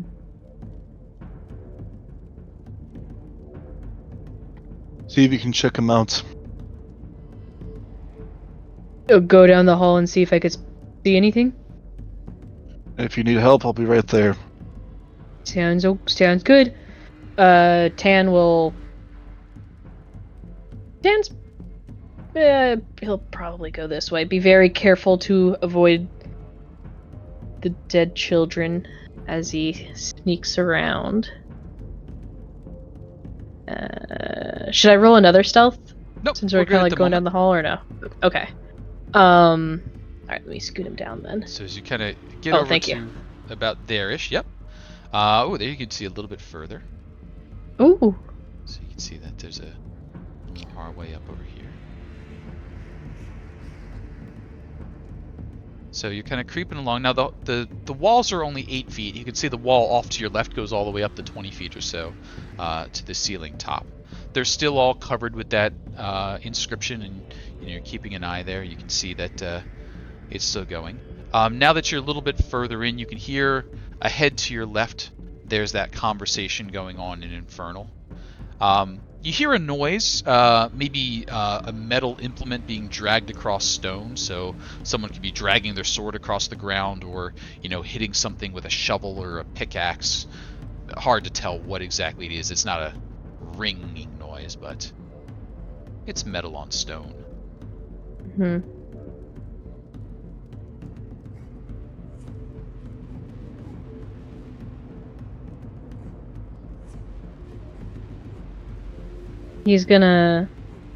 He'll of course report that, to the people. Then he's gonna kind of try to tilt his head around as quietly as he can to like see if, yeah. And I'm happy to report I get to share a little artwork. There's art? Art! Is it cool art? Oh! It probably is cool art. So, this is what you should have been imagining as a minion of Set each time that we've seen it. That's so cool, though. That's awesome. Oh! So we've been using one of our animated armors as the minions of Set, but this is the artwork for the minion of Set. The armor, the demon face, normally enclosed in its helmet. And we'll shrink him back down for the moment. But yeah, you see one of those just down the hallway. And as you see one of them, cool and let's terrifying. find out if he sees one of you. Ah! What was that stealth check that you were rolling there? A 17? I think it was 17. Yeah. 17 is better than a minion of Set's passive perception, so you get a little peek at him, and then you duck your head back. But he is standing there, big khopesh in hand. He's considering some sort of offering bowl, brazier, something. It's empty and dusty at the moment, and he's just sort of like looking at it. He's got his khopesh with the pick end scratching the side of his demon head.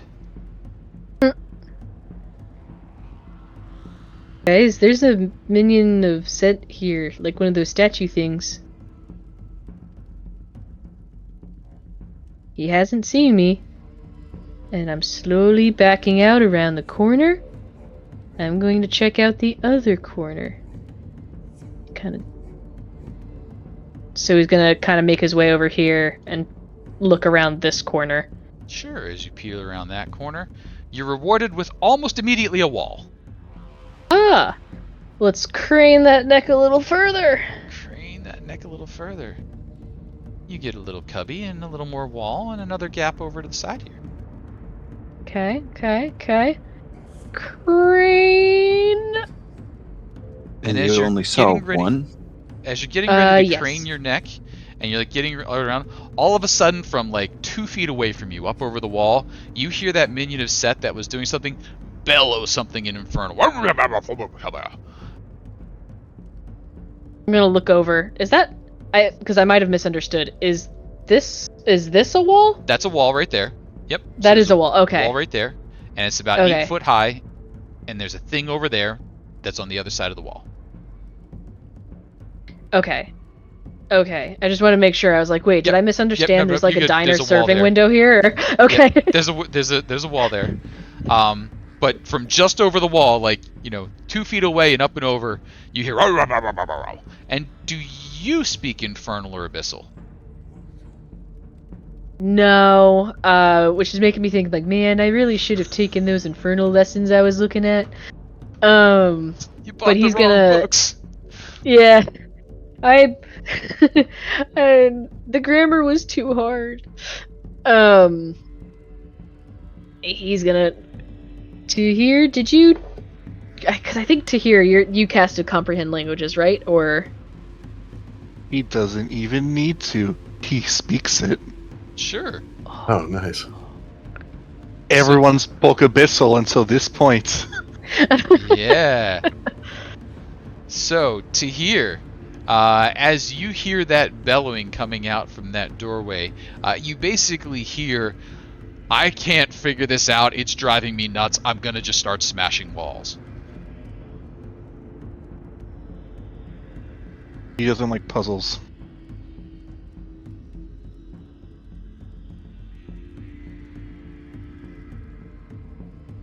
So oh, pretty much today he's gonna start smashing shit. He's getting upset. oh, should I not be here then? Next to this wall? But well, And as that kind of quick exchange goes back and forth, from further down you hear another voice calling out, deal with it.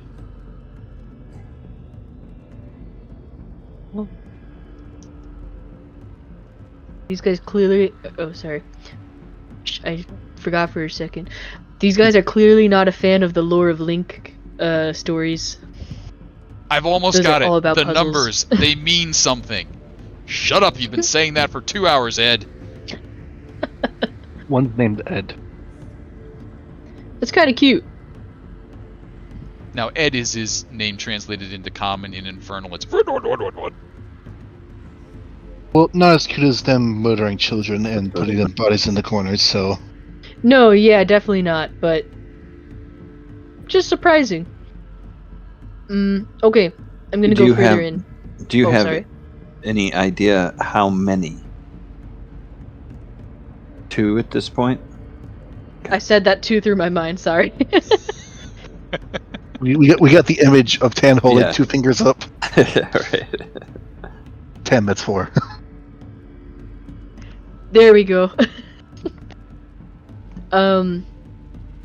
Yes, he's gonna try to do another crane around the corner. Sure, a little peeky around the corner. Okay. You can see it's a longer hallway. This would take a lot of craning.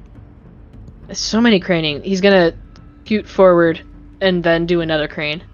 Sure. Got a Or long haul out of this one. strafe. Oh. Maybe 20 feet down to the next wall. 2 openings on the right-hand side. He'll report that back about the 2 openings, and he's gonna go try to check out the first one, even though he knows he must be getting closer to another creature because there's 2 of them in here. Just doesn't know where the other one is. He's gonna stop there and see about. Oh, is it like a little cubby? I mean, by cubby, you mean Oh, it's a got a hall. little bendy round bit. Wait a second. Huh.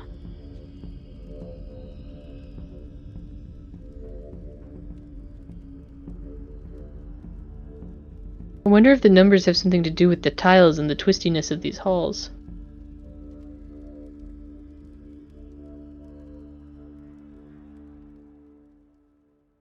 That was in my mind, I'm sorry. I was panning with my mind message finger. You hear another kind of noise. A third voice this time is calling out, No, it's not the numbers. It's this skeleton. It's pointing to something.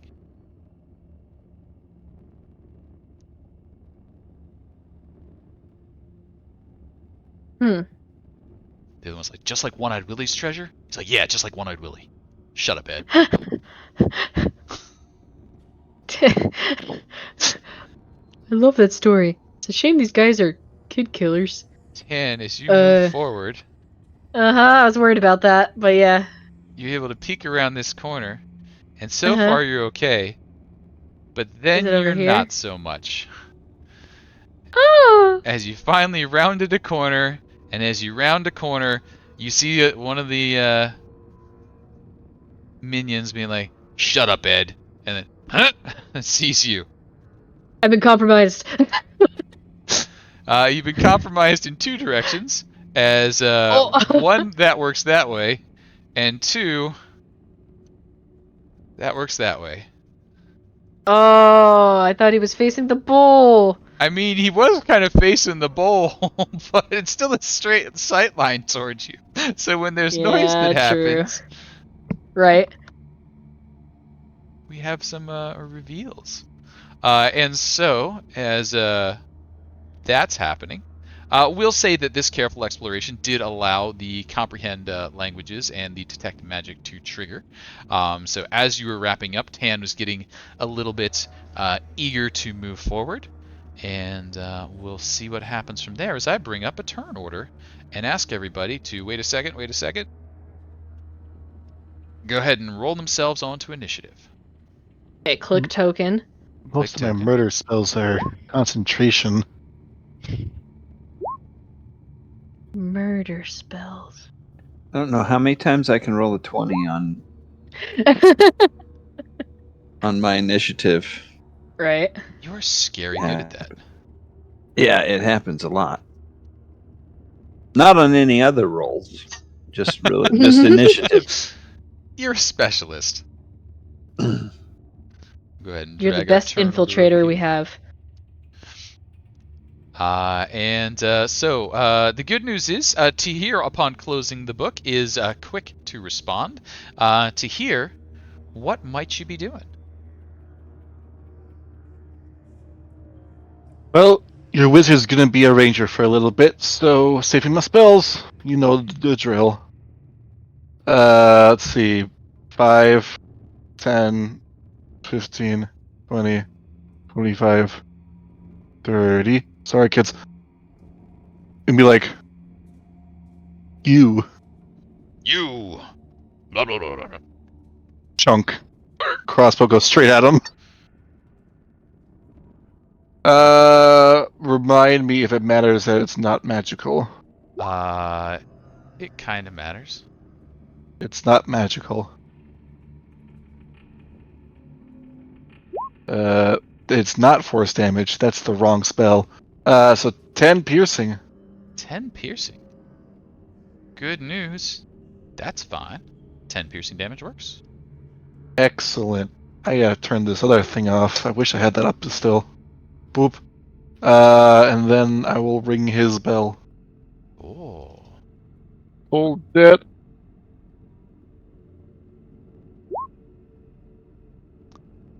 Eight will ring a bell. There it is. 20 points. 20 points of Yeah. damage. That bell is rung fiercely. Staggers backwards, almost discorporating immediately, but holds it together for a little bit longer. Tahir, anything else? The wizard holds his ground. Dahrian. Okay. He went that way. The last I saw Tann was this way, so 5, 10, 15.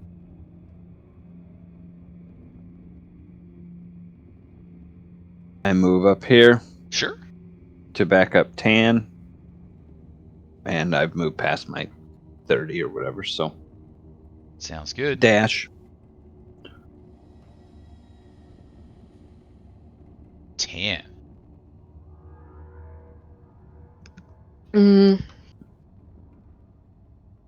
Tann is going to motion to Dahrian where the two are. So he's going to like point in like one to the other and then to the other. And when he points to the one that Tahir hit, he's going to let off a firebolt. Ooh. 14 Hopefully. will not hit. Oh! There are 2 player rerolls. I'll save it for right now. Okie dokie. Oh, that didn't work. And I'm gonna run to the bathroom real quick. If it gets to my turn again, then firebolt again. Okay. Blitz. All right, I think I'll follow the way that Tahir went. So be 5, that'll be 10, right? 18, 20. Oh. I love this map style right up until it's time to measure stuff. 30. What would you say that's about 30 right there? That looks about 30. Could I let's see. You can shoot around the corner if you got a ranged attack. Okay. I think he'll activate this might be overkill for what we see here, but activate Spirit Guardians. Ooh. Ignoring friends. It might be overkill, but who knows? Maybe more will show up. You got it. Spirit Guardians enabled. That's about a 15-foot glow around you. I don't think I sized this map appropriately, so let's see how big 15 feet is. That's actually pretty close. So about that amount of range is covered by your Spirit Guardians. Blitz, anything else for you? And send out Echo to aid Tahir on his next attack. You got it. Echo harassment. Meow. And yeah, I guess Bowser's faster than me, so he'll. Or, I don't know. He can aid Bowser, I guess. Right? Oh, sure. Bowser aid. Bowser with advantage. And then here it comes here. 24 for 6, and that will actually do it. The first Oh, of the nice. minions falls, discorporating. Totally wasted that spell slot, dude. Maybe. Blitz all good from there? Yeah, that's good. All right, that's going to bring up our minions. 1, 2 will descend from the north upon Tann. Those 2 will do in a moment. Another is going to fight its way through the spiritual guardians heading towards Bowser. Spiritual guardian is going to force a wisdom saving throw. It will fail. It will take all 15 radiant points of damage.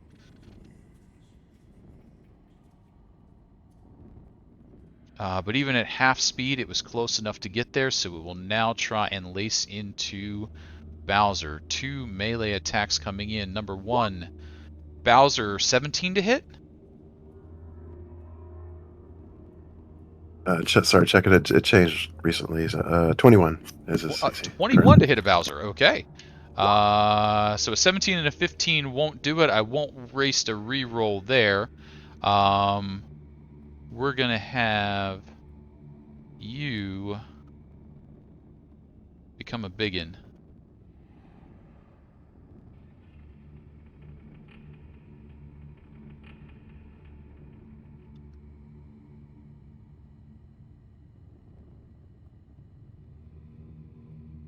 Roar. Whoa. Not quite that big. More like that big.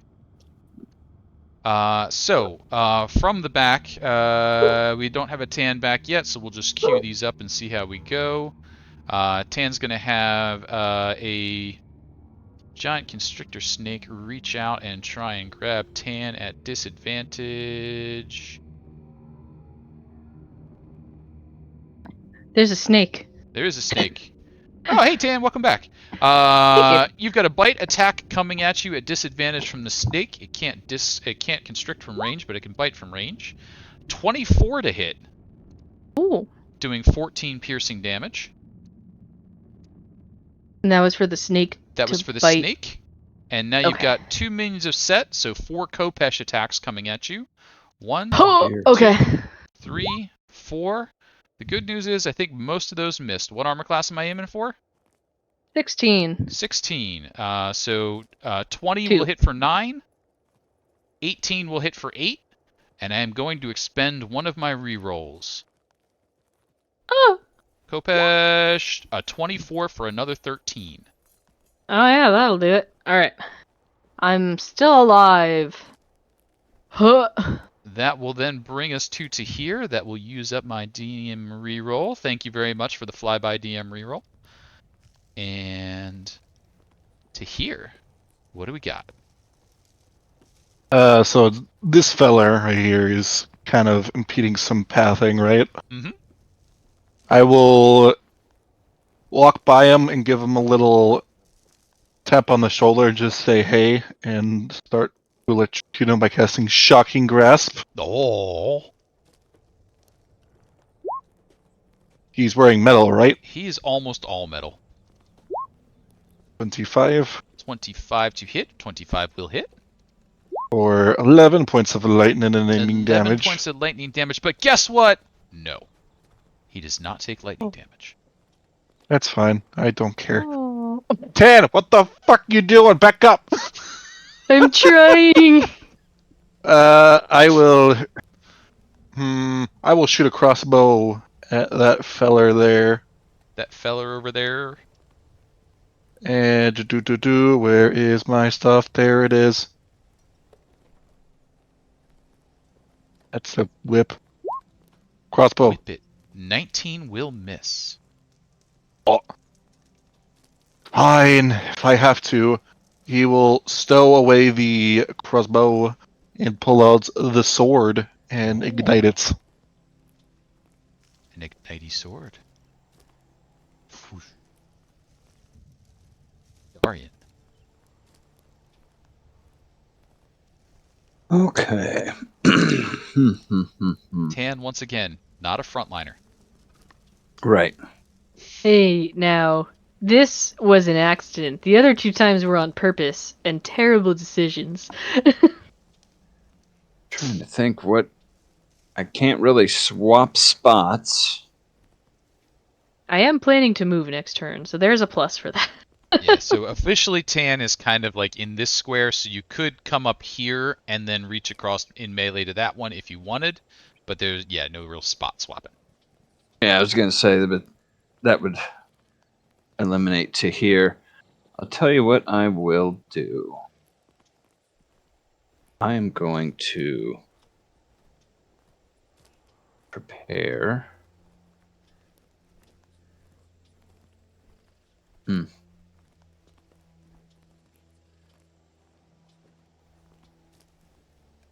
Why don't I do this? Sure. Yeah.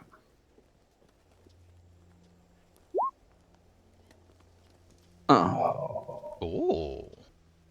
garbage Moonbeam damage. is a 5-foot radius, 10-foot radius?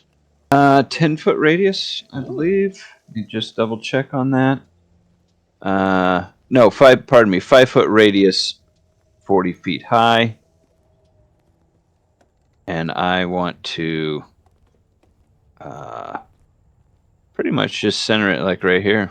Yep, so if you go there, you'll hit all 3 of them, including the snake, because the snake's taking up that spot too. Yes. And then it has the effect of shape changers make saving throws with disadvantage, and if it fails, then they revert to their original form. Sounds good. And that all happens at the beginning of their turn, right?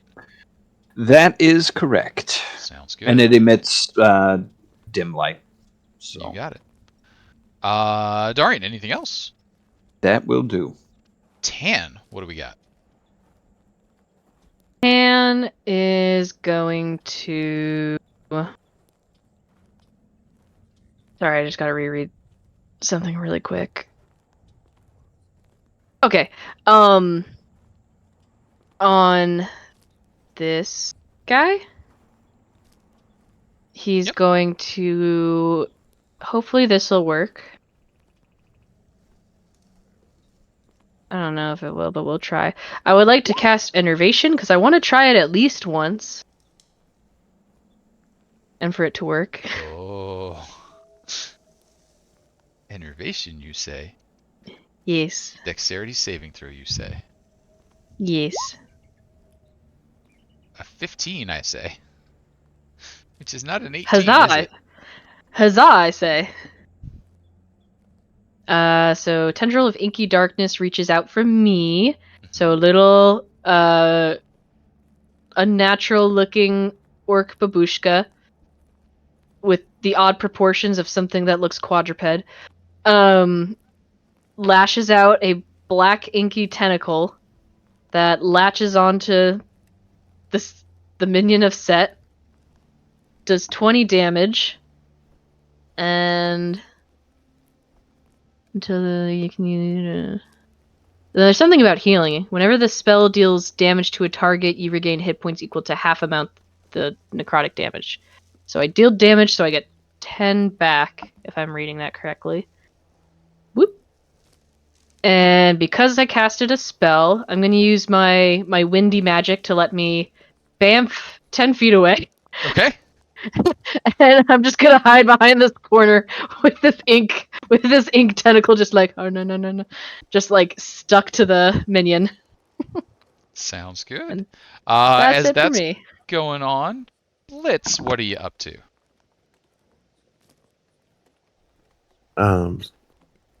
Seeing the snake approach a Tann and say, Tann, use your hat to disguise your bunion's deliciousness.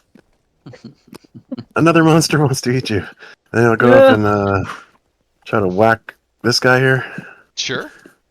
I guess advantage to oneself from old Caddy there. You got it.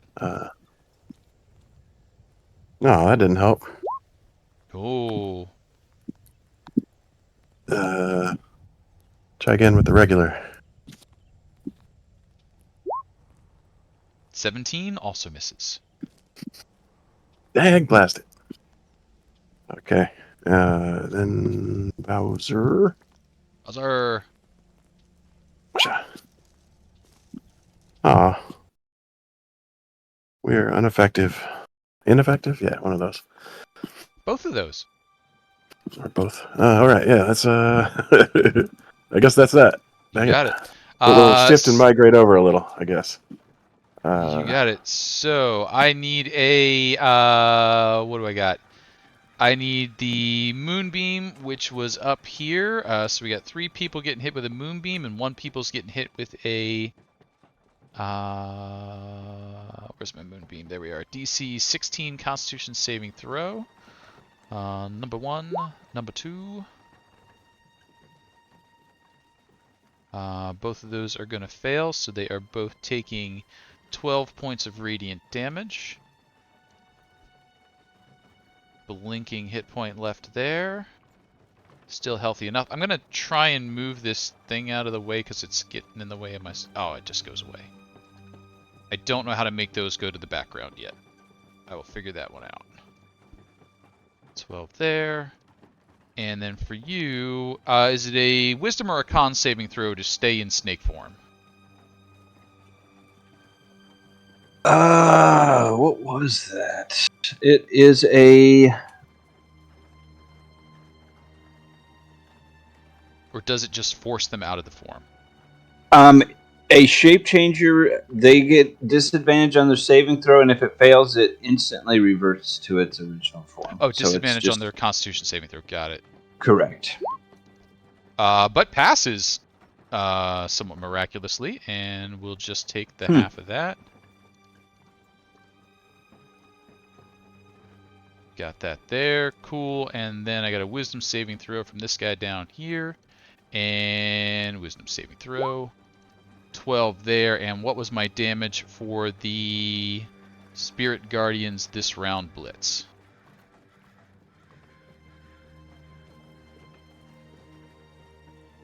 Don't think I got a roll for that. It's coming up. Sorry, Yep. I'm No getting problem. there. This and did that work? Oh, I didn't send it. Not yet. There it goes. Ba-dum-bum. Oh, 14. Oh, Not enough. It is still a minion. So minions are going to take their turns. Blitz, you got 2 Kopesh swings coming at you. Number 1, number 2 on Blitz. Whoa. oh! A double crit. So we got 13 points of damage first. Can I get a Constitution saving throw? DC is 10 for the first hit to see if you can keep your Spirit Guardians up. Oh no! And 8. There is two player rerolls remaining. If you would like to use one. A 12. Spirit Guardians remain for the moment. Then a pair of crits, so 15 points of damage there, and another. Oh man, I gotta go. I'm sorry. I'll be back. Oh, yep. Go. Sorry. Emergency. No problem. We will just do a quick D20 here. We will say that will have been a fail. We'll see if that matters if he gets back fast enough. He has got way more than that amount of hit points, so he is going to be still standing. Over here, minions are going to start making their way forward. Big snaky minion, you're over here.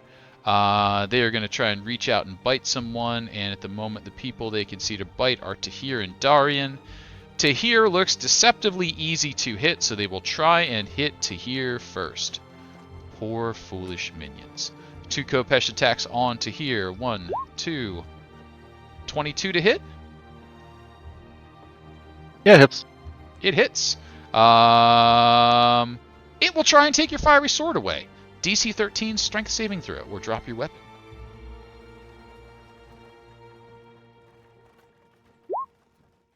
There's no longer a fire sword there. There's a on the wondrous ground. fire sword there.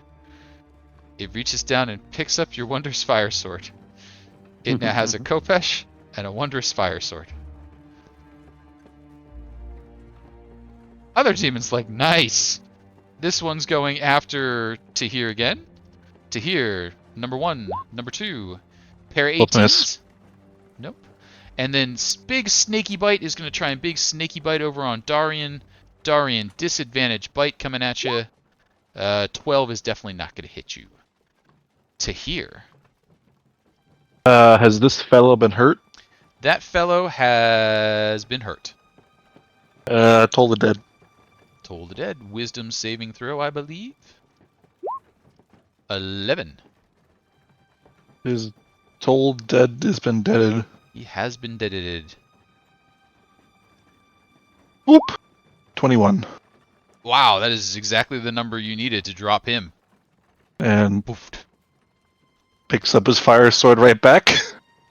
And swings at this fella. But. What? Go ahead. Fire sword. Oh! And 11's not going to break out the fire sword. Fire sword. Fire sword. I got bonus action. I'm good. You got it. Dahrian, what do we got? I am going to swing at this one in front of me. 21. 21 will hit with your cool flail. 8 points. 8 points, and some of that being divine is enough. We are down another minion. Dahrian, anything else? The only other thing I have that is the moonbeam damage. Moonbeam damage. Got it. Other than that, I think that's it. You got it. Tann, what do we got? My boy is dead. No more innervation, but that's okay. I got to use it. So, let's go. Or no. Wait, no, sorry. I was here.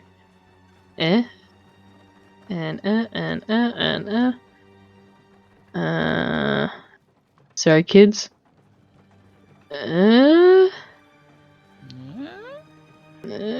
So, Okay, babushka. I can make it just about there. Is that close enough of a sight line for me to send a firebolt at the dude here? Yeah. Okay. Squirrely. Firebolt. Oh, 21's a Ooh. good number. 17 is good damage. And is this particular menu set only resistant to fire, not immune? So that is enough. One more minion in the pocket. Even with resistance. Yeah. Tann, anything else for you?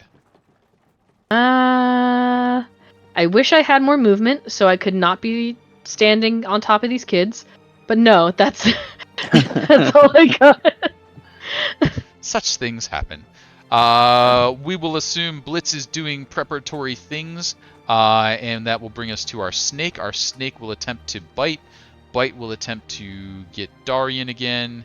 Still disadvantage both sides. Not going to work. That's going to bring us to Tahir.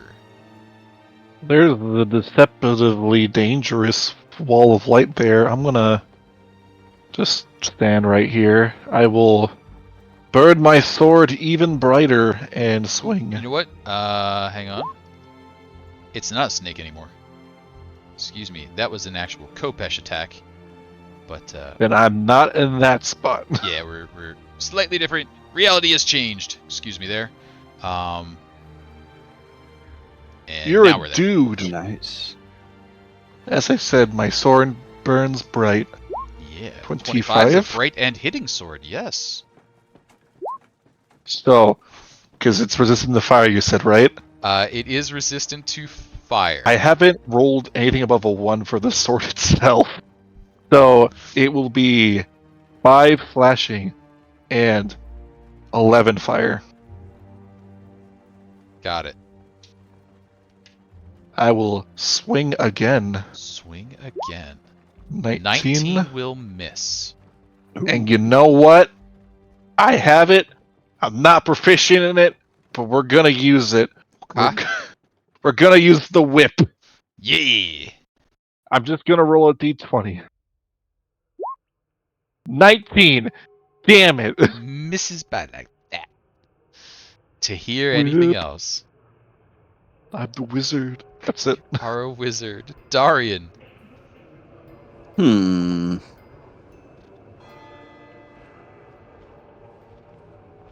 I think, generally speaking, I have a better chance of hitting him with this.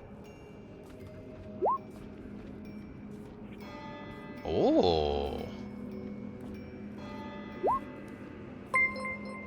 Hey, everybody. Thanks out there for the raid. Nice to see you. Oh, my minion like he just made passed the wisdom saving throw. No damage there.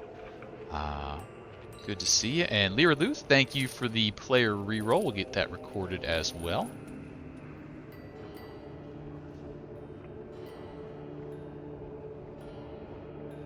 That is it for me. You got it. Dahrian, as that brings you to a close, that'll bring us over to Tann, who is currently straddling the poor dead children in this little maze of a moon. What you doing? I don't like those words. Back over here. Oh Don't wait, stand no. in the 'cause children's space. Let me see. Can I get? Yeah. Oh yeah, that would work. Okay, so he's gonna kind of whoop, get over here Mhm. and unleash. Maybe not a firebolt this time. I think I heard something about lightning. Mhm. So let's do something else. That would probably be better. A guiding bolt. Oh, guiding bolt, absolutely. But a 12 is not going to be a well-guided guiding bolt. There are 2 player rerolls sitting in the pot. I'm down to use it All right. for this one, so. 1 reroll Oops. to make that spell slot count, and no. Fizzle, fizzle. Rats. Sorry, guys. Babushka's a little shy. You got it. That's it for me. Whatever Blitz was planning is now cut off because Tann jumped in the way. Therefore, we just have the minion swinging its Khopesh once more, being like, hey, That guy took your sword. Maybe I could take your sword. Tahir. Crit. You sure you don't want the whip? You don't want the whip? The sword. But no, he'll when he uh. sees how well you're gonna take this hit, he's like, yeah, you know what? I'll just do 16 points of damage to you. Sure. And then he'll try it again, and I'll roll a 13. But I did not take 165 points of damage. That's the wrong number. no, just 16. But then Tahir, it's your turn. Why does no one want the whip? It's a pretty cool whip, I'd say. Ring his bell. Just hold the dead. Toll the dead, meaning a set wisdom saving throw, and 11. He's gonna take some damage. If it's 17, he goes down. It's 26, which is a lot more. Good, Toll the Dead. And with that, the last of the minions fall. They will turn to Icker, as those infernal beasties do. And then you will have the run of the place all to yourselves. I will end my moonbeam. You got it. Moonbeam ended. I have to make a Constitution saving throw. 1 second. Do. I still got it. Do. Magic detection. Yeah. And as you continue exploring your way around, you can now see the map has been revealed to you. There's little twisties turns. It's a pleasant little maze. As you reach the spot where the infernal beasties were inspecting the skeleton, you see there is indeed a skeleton laid out on the floor. Its finger is pointing towards the wall. At that spot in the wall, you notice something. There's a difference in the pattern that you worked out. Where the numbers and the letters kind of, went 4 and then 4 letters and then 1 and then 1 letter and 3 and then 3 letters. Now you see this.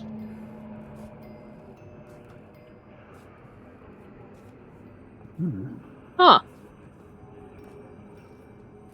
That is different.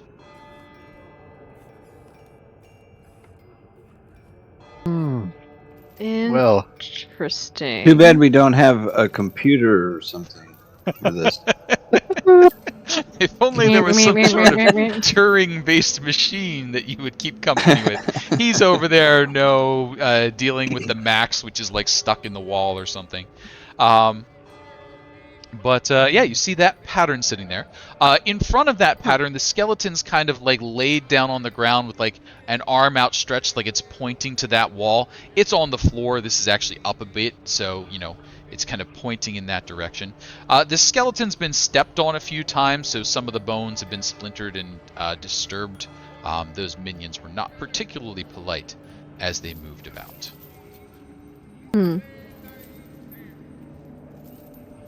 Well, here's the thing that's different about this one. It seems to have a countdown at the beginning, 987. The numbers. Yeah. Oh, interesting. Because it looks like when it hits the Z, Z is the last number. And so 9 would be the last number for the single digits. It goes all the way down to 1, and then it restarts again. I don't know if that has anything to do with anything, but maybe. Has anyone taken a look at that bowl down here yet, or no? Sure. You head on down to that bowl. It's a big not silver. It's a big copper bowl, kind of a big dish. You look at it, and you could do anything with this. You could use it as a wok to make stir fry. You could put a coin inside it and shoot it around, and it would go round and round and round and round and round and round and eventually settle in the middle. You could pick it up and wear it as a stylish hat. The options are endless. What might you be doing with it? I guess I was looking more specifically for if there was some reference to the pattern, to the sudden like Z, countdown A, and then the restart. So the copper is smooth on the inside, smooth on the outside. It's sitting on a little pedestal. That pedestal has just a little bit of a indent to the top that kind of holds it. but like if you touch it a little bit, it tilts easily. So you can wobble it this way, wobble it that way, and it's heavy enough, and there's enough grip on the stone that it stays kind of where you put it. Okay. Huh. And Got- just... Sorry, I was gonna say, I can't actually see what's here. That's the mystery spot. Oh, that is the mystery spot. That is Okay. the mystery spot. Well, there are some words that are hidden within this broken pattern. It says, rush, the numbers, Z. Rush the way the... Oh. I'm struggling with K. I'm not good at Wordle, so this is really struggling with me. You think what the word after 5 means? Nope. Well, and that I was gonna say column, but no. I also think column. Go ahead.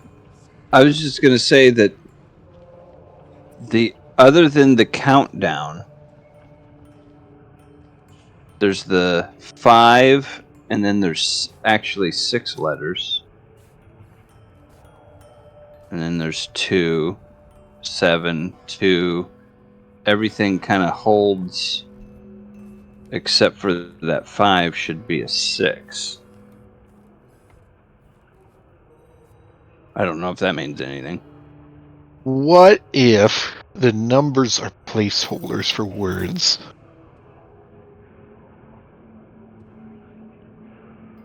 What if the number is what it starts with? I was thinking it's telling us something in the broken pattern because the last word is counts something. It says the 2 on something counts. There's a whole word here. I'm gonna start writing stuff. So 4, we The have wizard rush. is doing wizard things. We have 4 rush, then it's 1, and it's Z. I don't know what the hell the Z is supposed to be. 9. Yeah.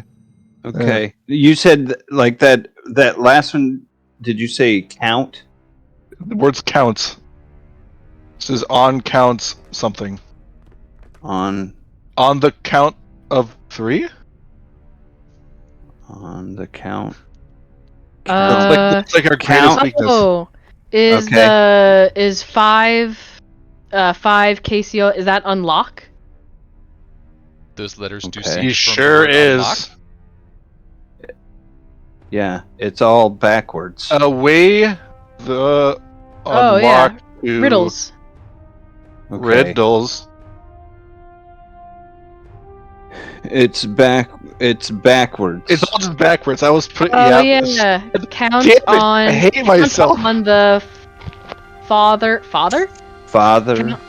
Count on the father of riddles to unlock the way. Yeah. 1, 2, 3, 4, 5, 6, 7, 8, 9, 10. 9Z. My bad. I still can't figure out why that 5 is not 6 though. It's Typo? literally like the one thing that's off here, other than kind of just like 4, when 5, 6. Oh yeah. where it glitches, and then counts down, resets, and then there's this thing, and then apparently continues on the way it is. But I there's will something- say that this riddle is written by the hand of man, not by the father of riddles himself. Therefore, there may be a typo in the book. Okay. We may need All right. to throw a stomp the bug typo there, because Okay. now that you're looking at it, I'm like, yeah, you're right. Well done. Sometimes the inscription guy gets the, is that a 5 or a 6? Oh. Yeah, it looks like a 5. Whoopsie. Count on the father of riddles to unlock the way.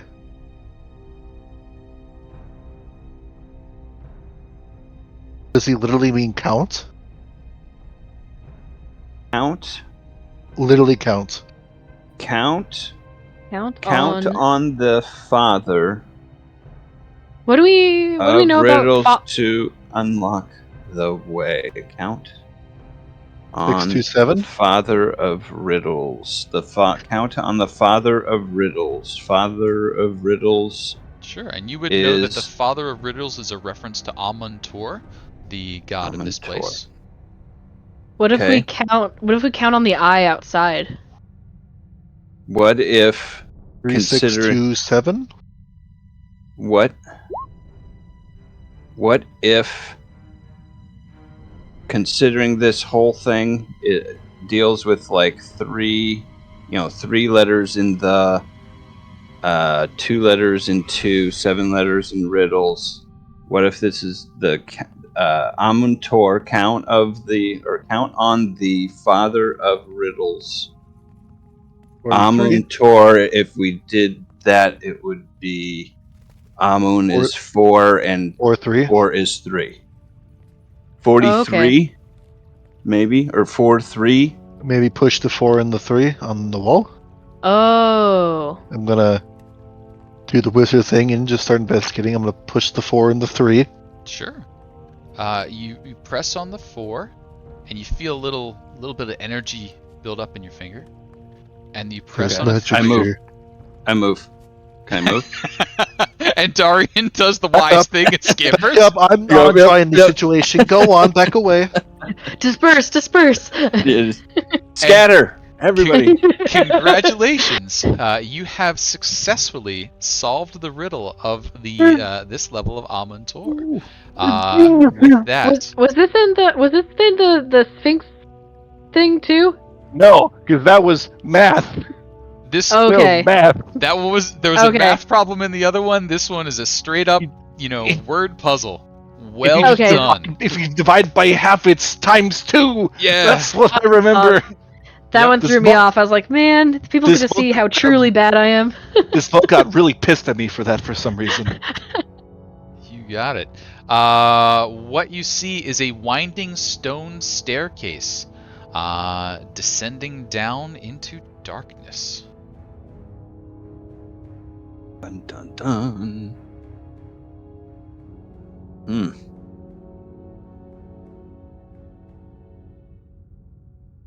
Are we ready to go down?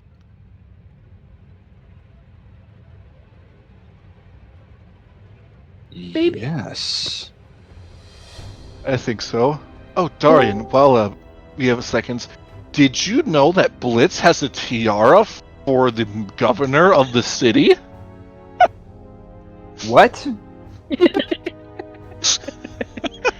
He has a tiara for the governor of the city? Yeah. Yeah, That's it's very I don't Yes, pretty. I'm in I mean its you're talking literally? Yes. Like he literally has a Would I lie to you? bejeweled Yes. It's as you say, in his possession. I've spent the last few moments hypnotized by its amazing craftsmanship. Huh. Or maybe I've been slaying beasts. I'm not really sure. I don't remember. It's all a blur. It's all a And he blur. has an interesting thing to tell you about the tiara, and then he's like, handed up the Blitz. Yes, it is quite exquisite. Is that it, Tahir? Where did you get that? From the gnome, whose name I'm sure Blitz remembers. Glint Rock. No, something similar to that. Sparklestone, but yes.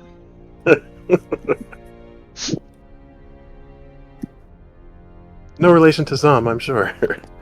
And as this conversation is happening, the party is working their way down the spiral staircase. They are heading deep under the Temple of Amuntor. We're hopping maps. One moment as we get myself straightened out here. Okay. I don't like the looks of what it appears that thing in the middle is. What? What do you mean what it appears it is? Statue, silly. It's a statue. It's a decorative Uh-huh. centerpiece, some might say. Mm-hmm. The winding stone staircase descends several turns before opening into a 40-foot square chamber. Crystals embedded in the ceiling flicker and glow, gently illuminating the area. The air is cool and musty. The stone floor is slick with moisture that has seeped from the walls. Several piles of wet ash are scattered throughout the chamber. At the center of the room sits a gilded statue of a large dragon. The dragon stares intensely at a 6x6 grid of white porcelain tiles on the far side of the room. Each 1-foot square tile bears the image of a man or woman, possibly elven, dressed similar to the nobles and servants of ancient consoria. The figures stand in a variety of strange poses. A metal plaque inscribed with flowing script is affixed to the wall above the tiles.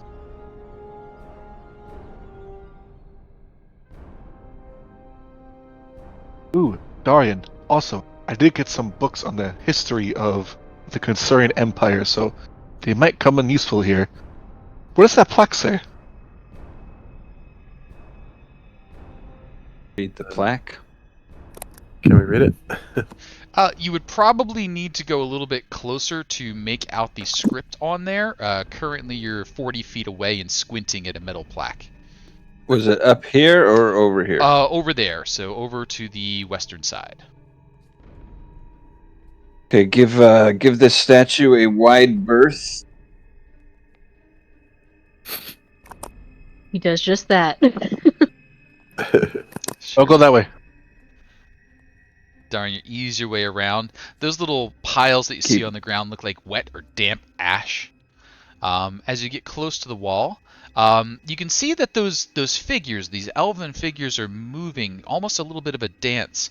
And as they finish their dance, you realize that they are making the shapes of letters in the common tongue, letters that you would recognize. On the plaque itself, it displays, your answer shall ring when you impress Mystery's blessed issue.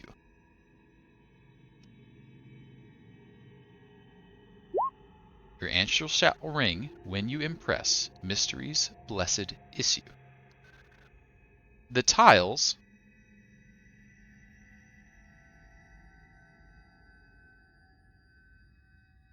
look like this.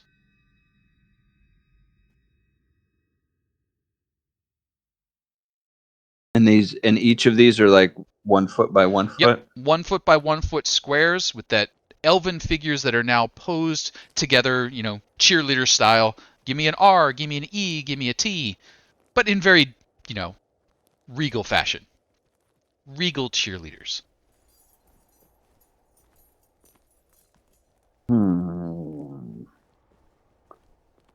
Your answer shall ring. I noticed the top row spells mystery backwards, but they ran out of room. And then it doubles back on itself, and it's a cat. Echo, do you have the answer? Mystery cat? Echo is stumped. But you do see the mystery backwards, yes? I do. Mm-hmm. Is that helpful? Maybe.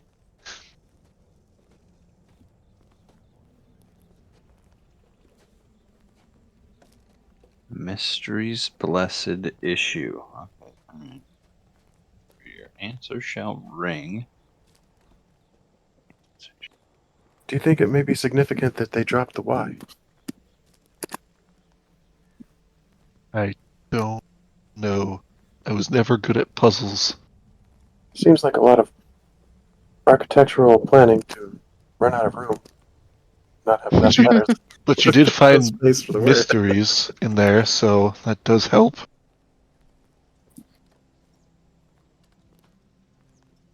Answer shall ring when you impress. Mystery's blessed issue. When you impress. And as you are thinking over it as players, if your characters are giving it some thought, please feel free to let me know what skills they may be deploying. I would think on the intellectual side here, but The only thing I can think of is a play on words, in a sense. okay. So, Impress sounds like press, yes. Yeah. but issue. We'll probably have to Basically, press in these tiles. They're probably buttons. Answer shall ring. Is there like a bell in here or something? Something that'll make a ringing sound? Or a ring one Well, where? if we press the tiles in whatever, if it's if we depress mystery along the top backwards down one, it might be that causes a ringing to happen, which opens a door or something like that. Sure. As Dahrian is musing that, Tann's zipping around the room, I think, looking for a bell. Tann, no bell. So, Okay. so no big obvious bell. Big Dang. dragon. I mean, if you hit the dragon, it might ring, but no bell. Issue.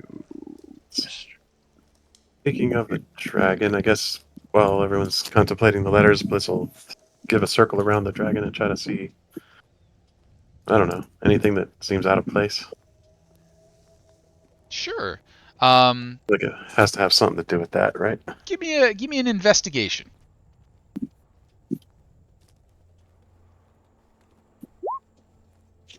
So as you're hunting around the room, you're kind of checking out, the dragon. You recognize it uh,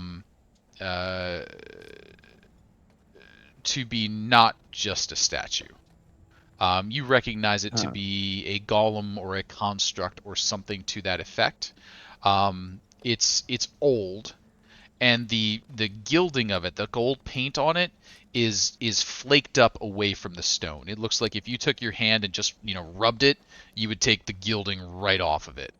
And you can see where at some of the joints, likely where it moves or articulates at, that gilding has broken away. So at the joints, like right around the elbow, right around the corners of the jaw, it is a moving beast, and its paint is getting a little shoddy. But it has not moved in a while. Impressive. For clarification, Amuntor is spelled Amuntor. AMUN space TOR. I can kind of see those in the letters if you look in the center. There's going down from AMU. N. If you look just left, AMUN, and then just next to it is TOR. Mm-hmm. I don't know if that has any significance, yeah. but it's there.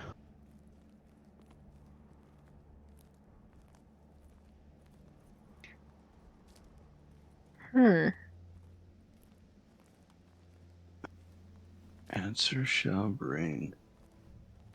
And sorry, I know you said it more than once already, but what were the smudges on the floor again? Sure, you go over to check out those little ash piles, and you're like, "What are these?"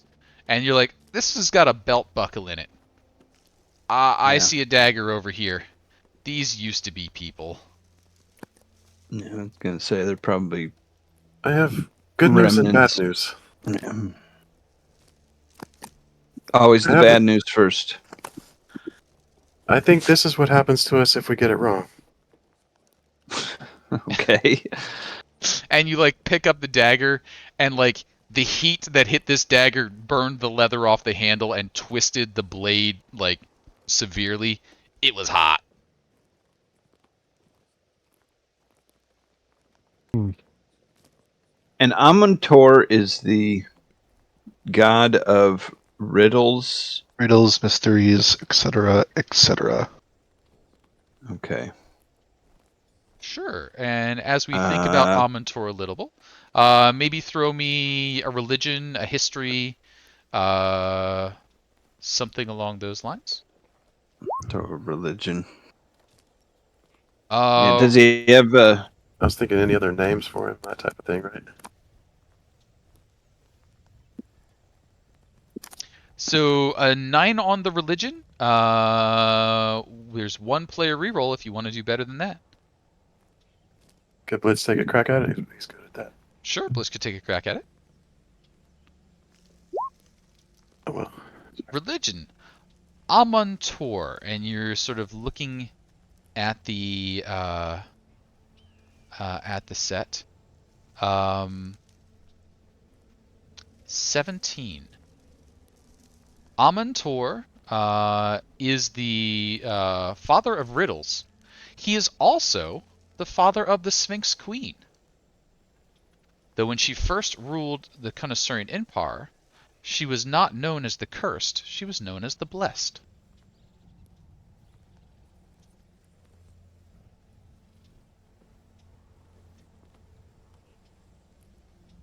Let's relay that bit of info.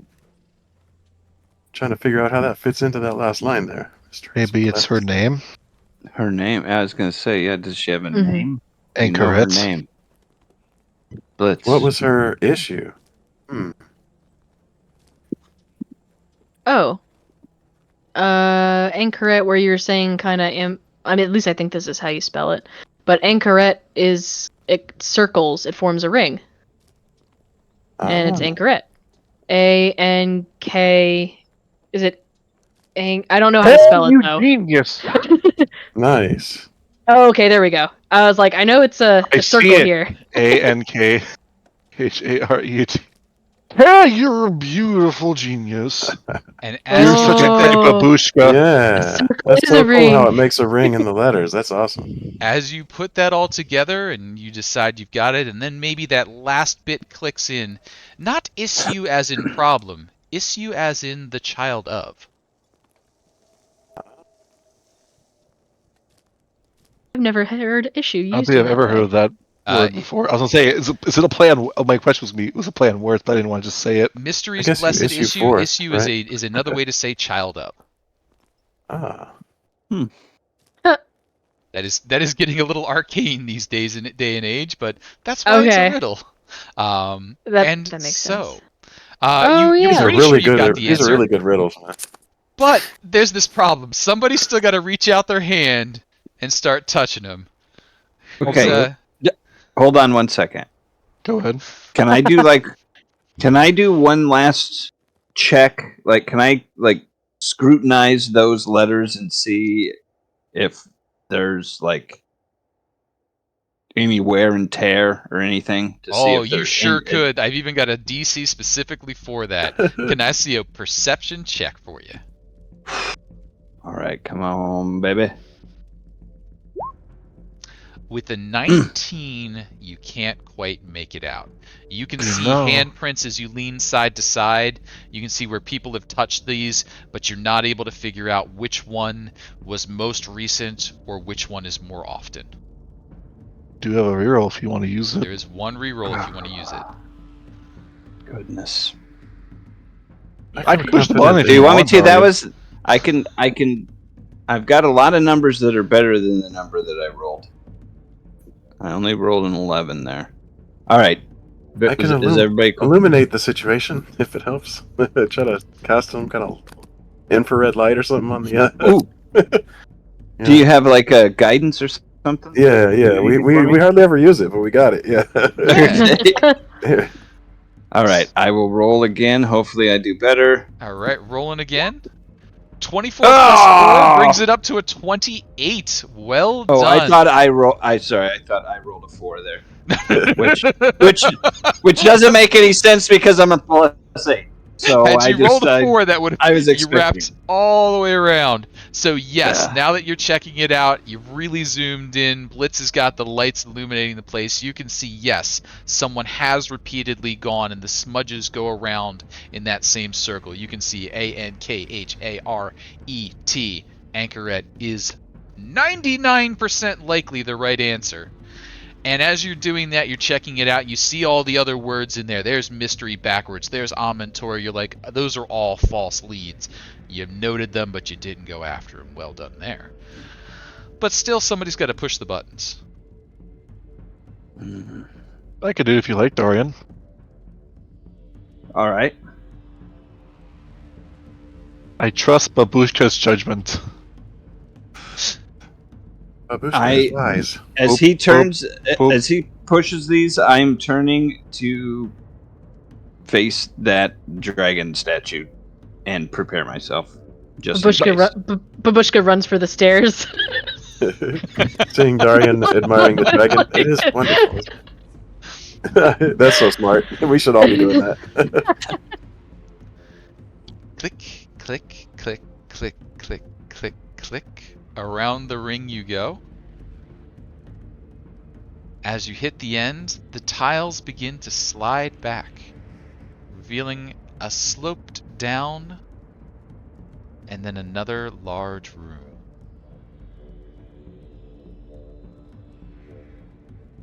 Babushka, you're a genius. Thank you. As he walks back down the stairs, I knew it all along. Your confidence never wavers. What is that? What is Oh, that?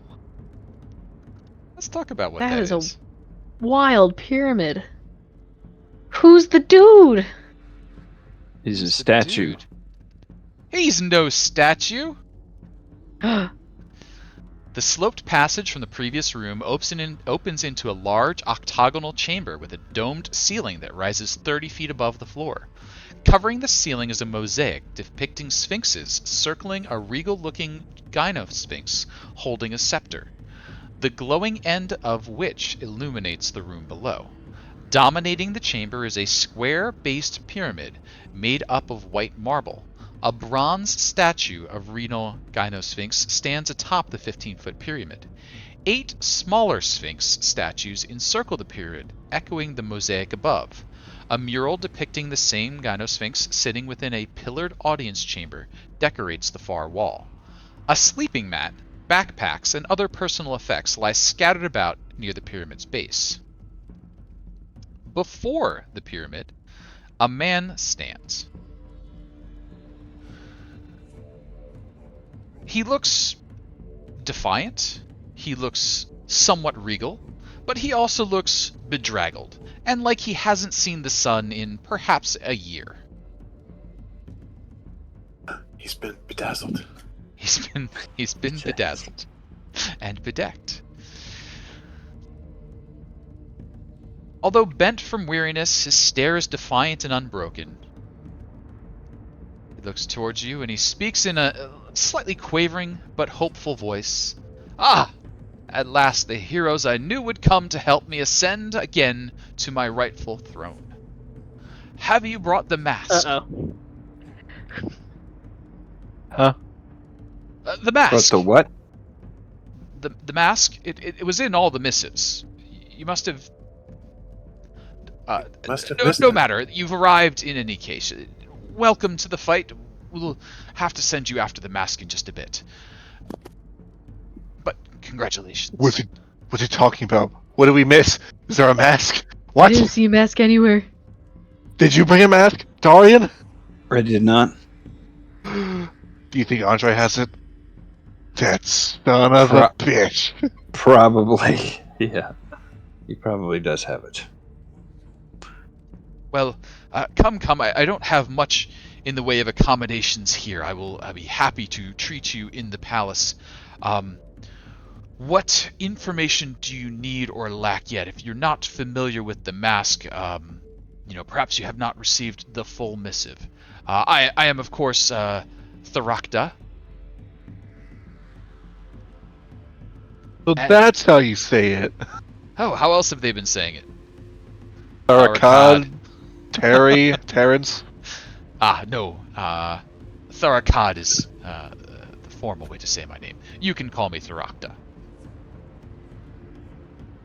Rakda. Tharakad. How tall is this guy? You say he's a giant? No, just Or is it- normal fella, human. Okay. 5'8".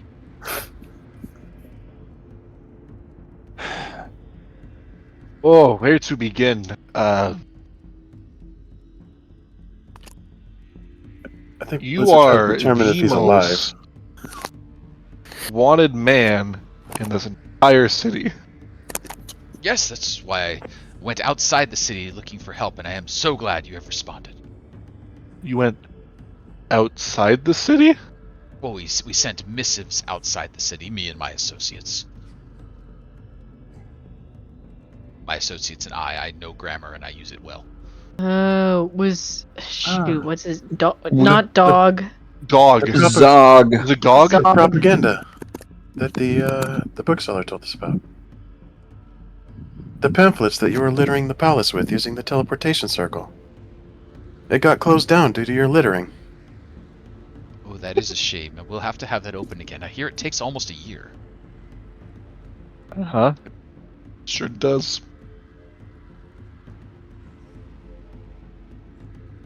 Well, where should we begin? Well, what is this mask you speak of? We were not. We only just got here like yesterday. Oh, well then, fresh legs and all that. Welcome to the team. We'll get you into play shortly. The Mask of the Sleeping Queen. It's a symbol of office. It bears a considerable power in my hands and should help us set Skabet to fleeing once it's been restored to me. From what I understand, she's given it into the keeping with the other treasures to that Serpent of the Pit. So, you've arrived a little early. I believe the instructions were to defeat the Serpent, retrieve the mask, and then come here. That way, I would know whether you are worthy of the great treasures you are to receive. But, having come early, I can see you are quite capable, and therefore, go and fetch that mask, and treasures shall be yours. We are known to do things in unexpected orders. That's kind of our MO. Ah! Yes. Are you the ones that Yes. are expected in thinnest, then? You've already taken Yes. care of that, yes? No. It's a work in progress. You know, we were gonna come here to just get some snacks for the road, and then turns out your entire city is taken up by the cult of Set. It did turn out that way, didn't it? You Feast are not out a there. worshipper of Set. Oh, Correct. No, perish the thought. Set stands in opposition to the great Sphinx Empire.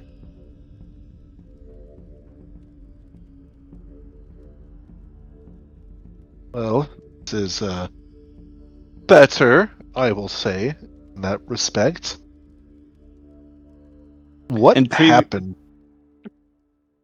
Previously, your town had worshippers of Mitra and Oh, yes. Selune or Nut, and these are Yes, we had quite a number of the Pantheon represented in our temples. It was quite a sight to behold, lining the streets to the palace, though, as I understand it, they have suffered terribly in the wake of Set's cult's uprising, and it will take considerable time, money, and effort to rebuild them to their former glory, but that is a commitment that I am willing to make.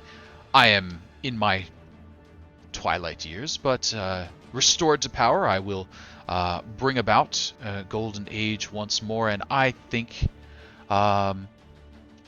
my successors, hand-selected, will continue on in that fashion. I don't have an heir to speak of at the moment, but I'm not so old that it's beyond my capabilities. But we'll see. We'll see. May still have issues. Just have to meet the right harem. no issues that you know about. No issues that I know about? No, I think soldiers come to attention when I salute, you know.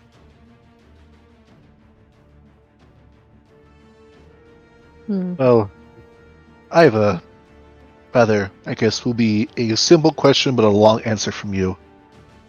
What happened here? Ah.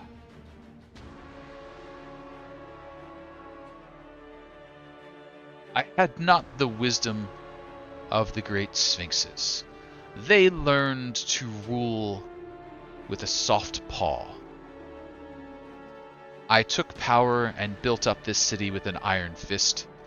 I tried to put that iron fist into a velvet glove, and it blunted my strength. Things slipped through my grasp, and then the influence of Set crept in, upturned the area, destroyed the Holwa production that we had worked so hard to build together. Now, the city languishes once more, but it can be rebuilt. If we are able to help you regain power, what would you do differently this time? Ah.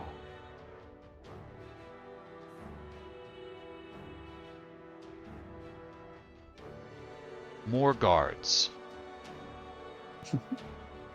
Better paid. Adventurers like yourself, hired regularly.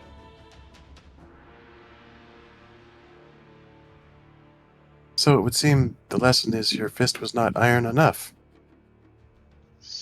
That is what I believe. And you see, without that level of control, you see what chaos has come up.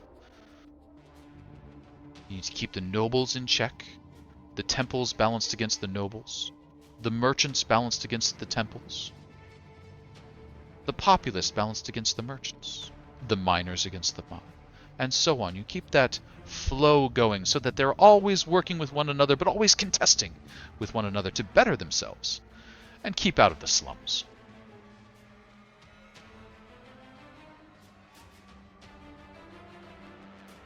But see, that's where the cult of Set rose up. They promised things that it could not deliver to those from the slums. They set out, they destroyed, and what did they gain from it? Damnation, the loss of their souls, that beast that has destroyed the Holwa area. Soon there shall be starvation. The nobles have already fled from the city. At least the alligators keep the streets clean.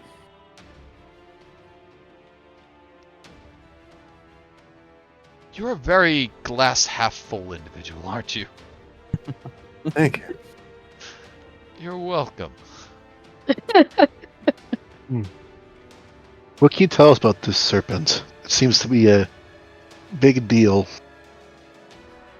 I have not seen it, nor have I gotten close enough that I could, as I, being one of the most wanted men, it would certainly attack me quickly. I will From what say this. Good. There were 4, right? 4? There were 4 minions of Set in the entrance area of this temple. I believe we defeated them. None escaped, but it is possible that your location is being pinpointed. You see, So you you say may that. be running out of time. You say that, but I see among you, I think, are you wearing holy symbols at all, Dahrian? I am, yeah. Okay. I see signs of faith on you, and what I think you might miss is Amantor himself is showing me his favor. The minions of Set were mystified and unable to find me, but you found your way through some quite impressive traps. Think of the minions. They are infernal in nature, eternal in nature. How many ages they must have studied such puzzles, yet they were defeated by them. But you, with the blessings of Amantor, have found your way here. And now, with his blessings, and the blessings of his daughter Anchoret and many others, we shall rise up. I'm not familiar with your particular symbols. There's something about it that's familiar. Who is it you do worship? Where I am from, she is known as Selune. Moon, worship of the moon. Yes, evening, related travel. to Our Lady Nut. That is correct. Splendid, splendid. Wonderful to having you visiting our city. I am afraid that you have found it in a state of disarray. Had you come, you would have seen a great temple risen up, sweet balms, and the nights here. Oh, the nights. Once the night has cooled, the air off the river bringing a fresh breeze. The crocodiles where they belong, rather than wandering our city. But sweet scent of Holwa rising up. Such a sight. But that is what we can look forward to once I have been restored to power and order has been brought about. What can you tell us about Skabeth herself? Skabet, a half-elven woman, leader of this cult of Set, she brought that beast into the pit, and that was really the undoing. When the Hulwa production was dragged down into that sinkhole, chaos erupted. Many lost their lives trying to salvage the process, trying to save those few who knew the secrets of its production. The beast fed well that night. You ask for more of it. The descriptions I have had is something of a massive cobra. Enormous in size, hooded in nature, but something wrong. No one seems to be able to describe its face or its eyes to me. They remember the hood, they remember the body, but the face is clouded in their minds, or too terrifying to relate, perhaps. All those who died there, and then the cultists rose up with their numbers swollen from the slums, the demons that strode with them, and then Skabet at their lead. She is an impressive woman. She presents herself regally, and to those in the slums, she must have seemed to be giving gold out. But now they've, you know, the dues have come, the payment has come due. The city suffers for it. Certainly some in the slums are better off than they were, but the city as a whole is suffering. Have you ever heard the term of chosen? I am chosen myself by the gods, but by what do you mean? A term we've heard is chosen son. Has that ever come up to you? A chosen son of whom? Chosen son of Set. Ah, chosen son of Set. I've heard of beings derived from Set, the spawn of his. This serpent, monstrous, could be one such.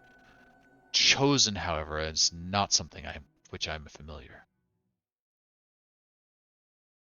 How they rank themselves or stand above one another, I could not say. Any sort of wavering in his talk? I'm just trying to look for something. Sure, give me an insight check. Dawson's got a feeling that he thinks he knows more than he's letting on. Oh, 3. So, he's talking like a politician. I mean, that is obvious. But he's good at it.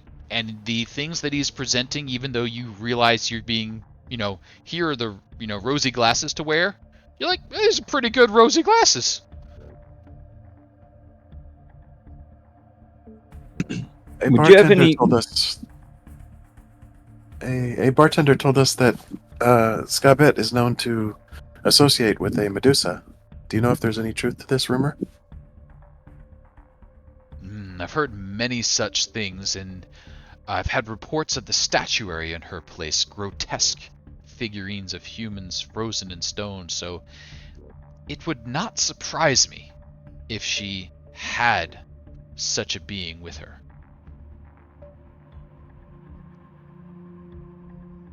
Would you have any idea why her guards and everything confiscate all silver from anyone entering? What is the purpose or the importance of silver here?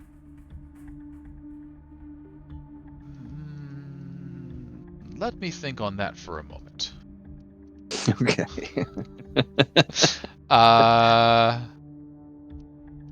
Also, what are your thoughts on Electrum? The Devil's Coin?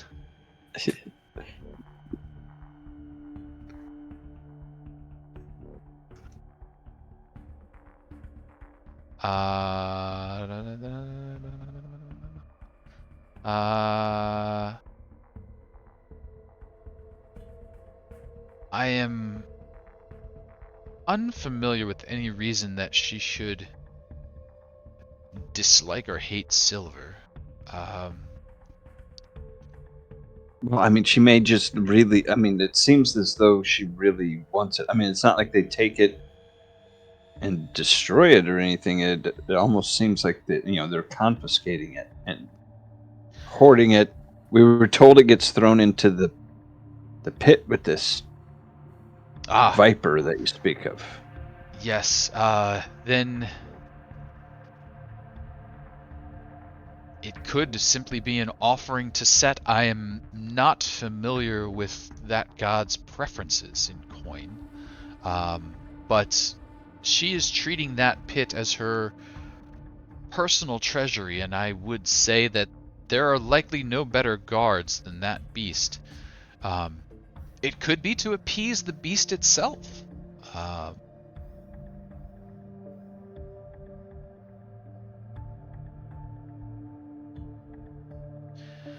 And that is why I would seek adventurers, such as yourselves, to go and fetch the mask, the symbol of my power.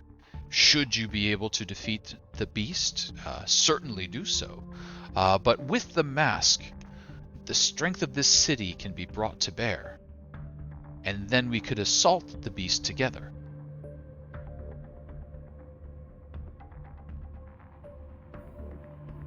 If the mask is powerful, as you say, why does whatever her name is, Scabulette or Yep. whatever, Scabette, why does she not use it? The mask is a gift from Anchoret herself, a sign of the blessings of the Sphinx Emperors upon myself and this land. She lacks the link to the Sphinx Emperors. She stands with Set's cult, therefore cannot access its powers. I can still feel my link to the mask. I know that it is within the pit, but without it I cannot reach it, and I cannot put myself at risk, for should I fall, then no one might be able to take up the mask and stand against Scabette.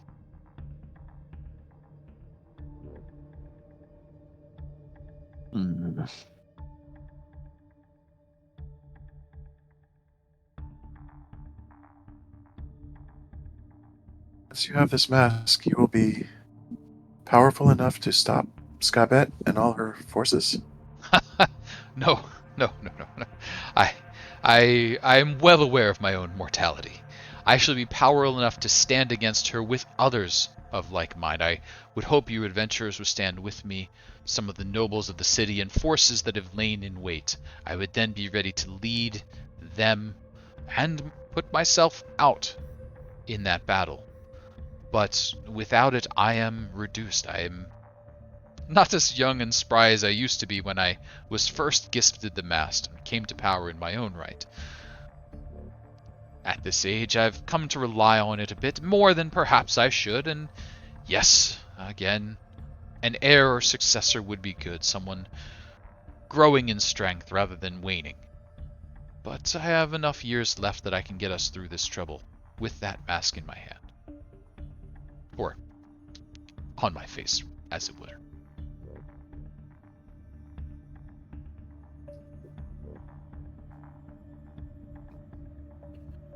So you ask us to go to this pit, retrieve the mask, defeat the beast there, if necessary. But you want us to more or less steal away or take by force this mask and bring it back to you. Yes. And for that, I have 1,000 gold pieces kept safely away to reward you immediately, and with the retaking of the town, more can be provided.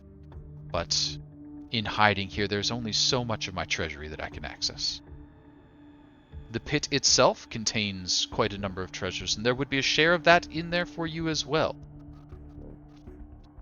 Most of that money does belong to the town and the townsfolk, so we would need to see that distributed back to them, but we do not wish to seem greedy in our time of need. You are adventurers, and certainly coin would be helpful to you, and other things as well.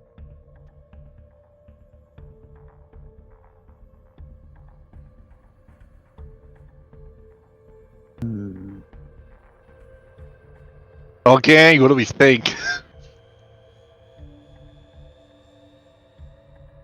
Well, the the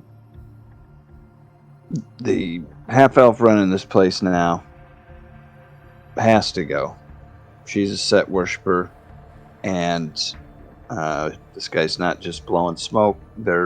We see the remnants of previous temples to other gods and things, so he seems a little more open to other religions and things of that nature. I mean, Doesn't if it sound means like going and perfect killing a either. big snake, fine with that. At least he doesn't hang people from pikes. Yeah, That we've seen. that we've seen.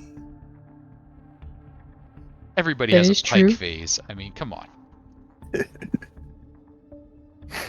It seems that he made some mistakes previously. I'm a little worried about this mask.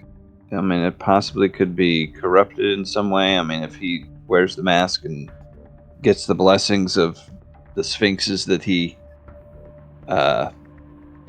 worships and things like that, but still went batshit. Perhaps if we study Oh. it before, he will truly retrieve it. I was wondering if what Blitz might know of this god as far as good, evil, law, chaos, that sort of thing. Sure. Just to know. I mean, if the story's even true that he awarded him this mask, like, is that a good thing or a bad thing? Sure. So Anchoret, how about a quick history check? And we did pull some information on those, some books of that. 19. Pretty good. So Anchoret has both sides of the coin to their name, depending on which history you choose to read. Anchoret and the Sphinxes either took humans up from crude beasts barely able to think and speak, gave them craft, taught them skills, gave them society, or they were slave masters who made humans do the stuff they didn't want to do. Elves were either trapped from the Feywild, dragged into slavery and put in charge of the humans, or were offered a pleasant new home, taking charge of these fledgling humans as they were coming up out of their bestial natures. Both histories kind of coincide, and a lot of it's on which history you want to make. The truth is probably somewhere in the middle, but there's a definite trend that towards the beginning of Anchoret's reign, it was way more obviously positive. Towards the end, it was way more obviously negative. So you could read both channels all the way through and think always good or always bad, but the general trend of the stories tend to goes from was corrupted by power, was corrupted by immortality, suffered in some way, and then the Sphinxes left. So if this is Anchoret's blessing and nature early on, this could be a mask of a just and rightful ruler. If this is from later on, this could be, hey, you're in charge of the slaves now. Sounds like there is another legend lore in the future. There could be another legend lore in the future. Yes, Dahrian. So, I suggest, we move forward, collect this mask that is, no doubt, of great power. Then once you have worked your magic to determine what it does, we then will decide whether or not to give it to this person.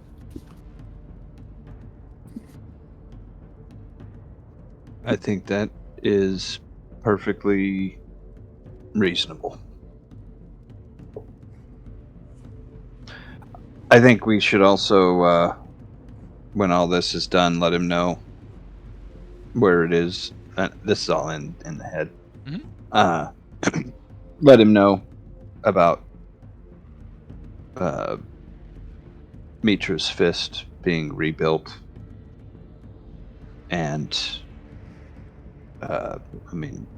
have him work out some agreement between this town and that one to kind of build relations in the area. So Sure, trade agreements, all good.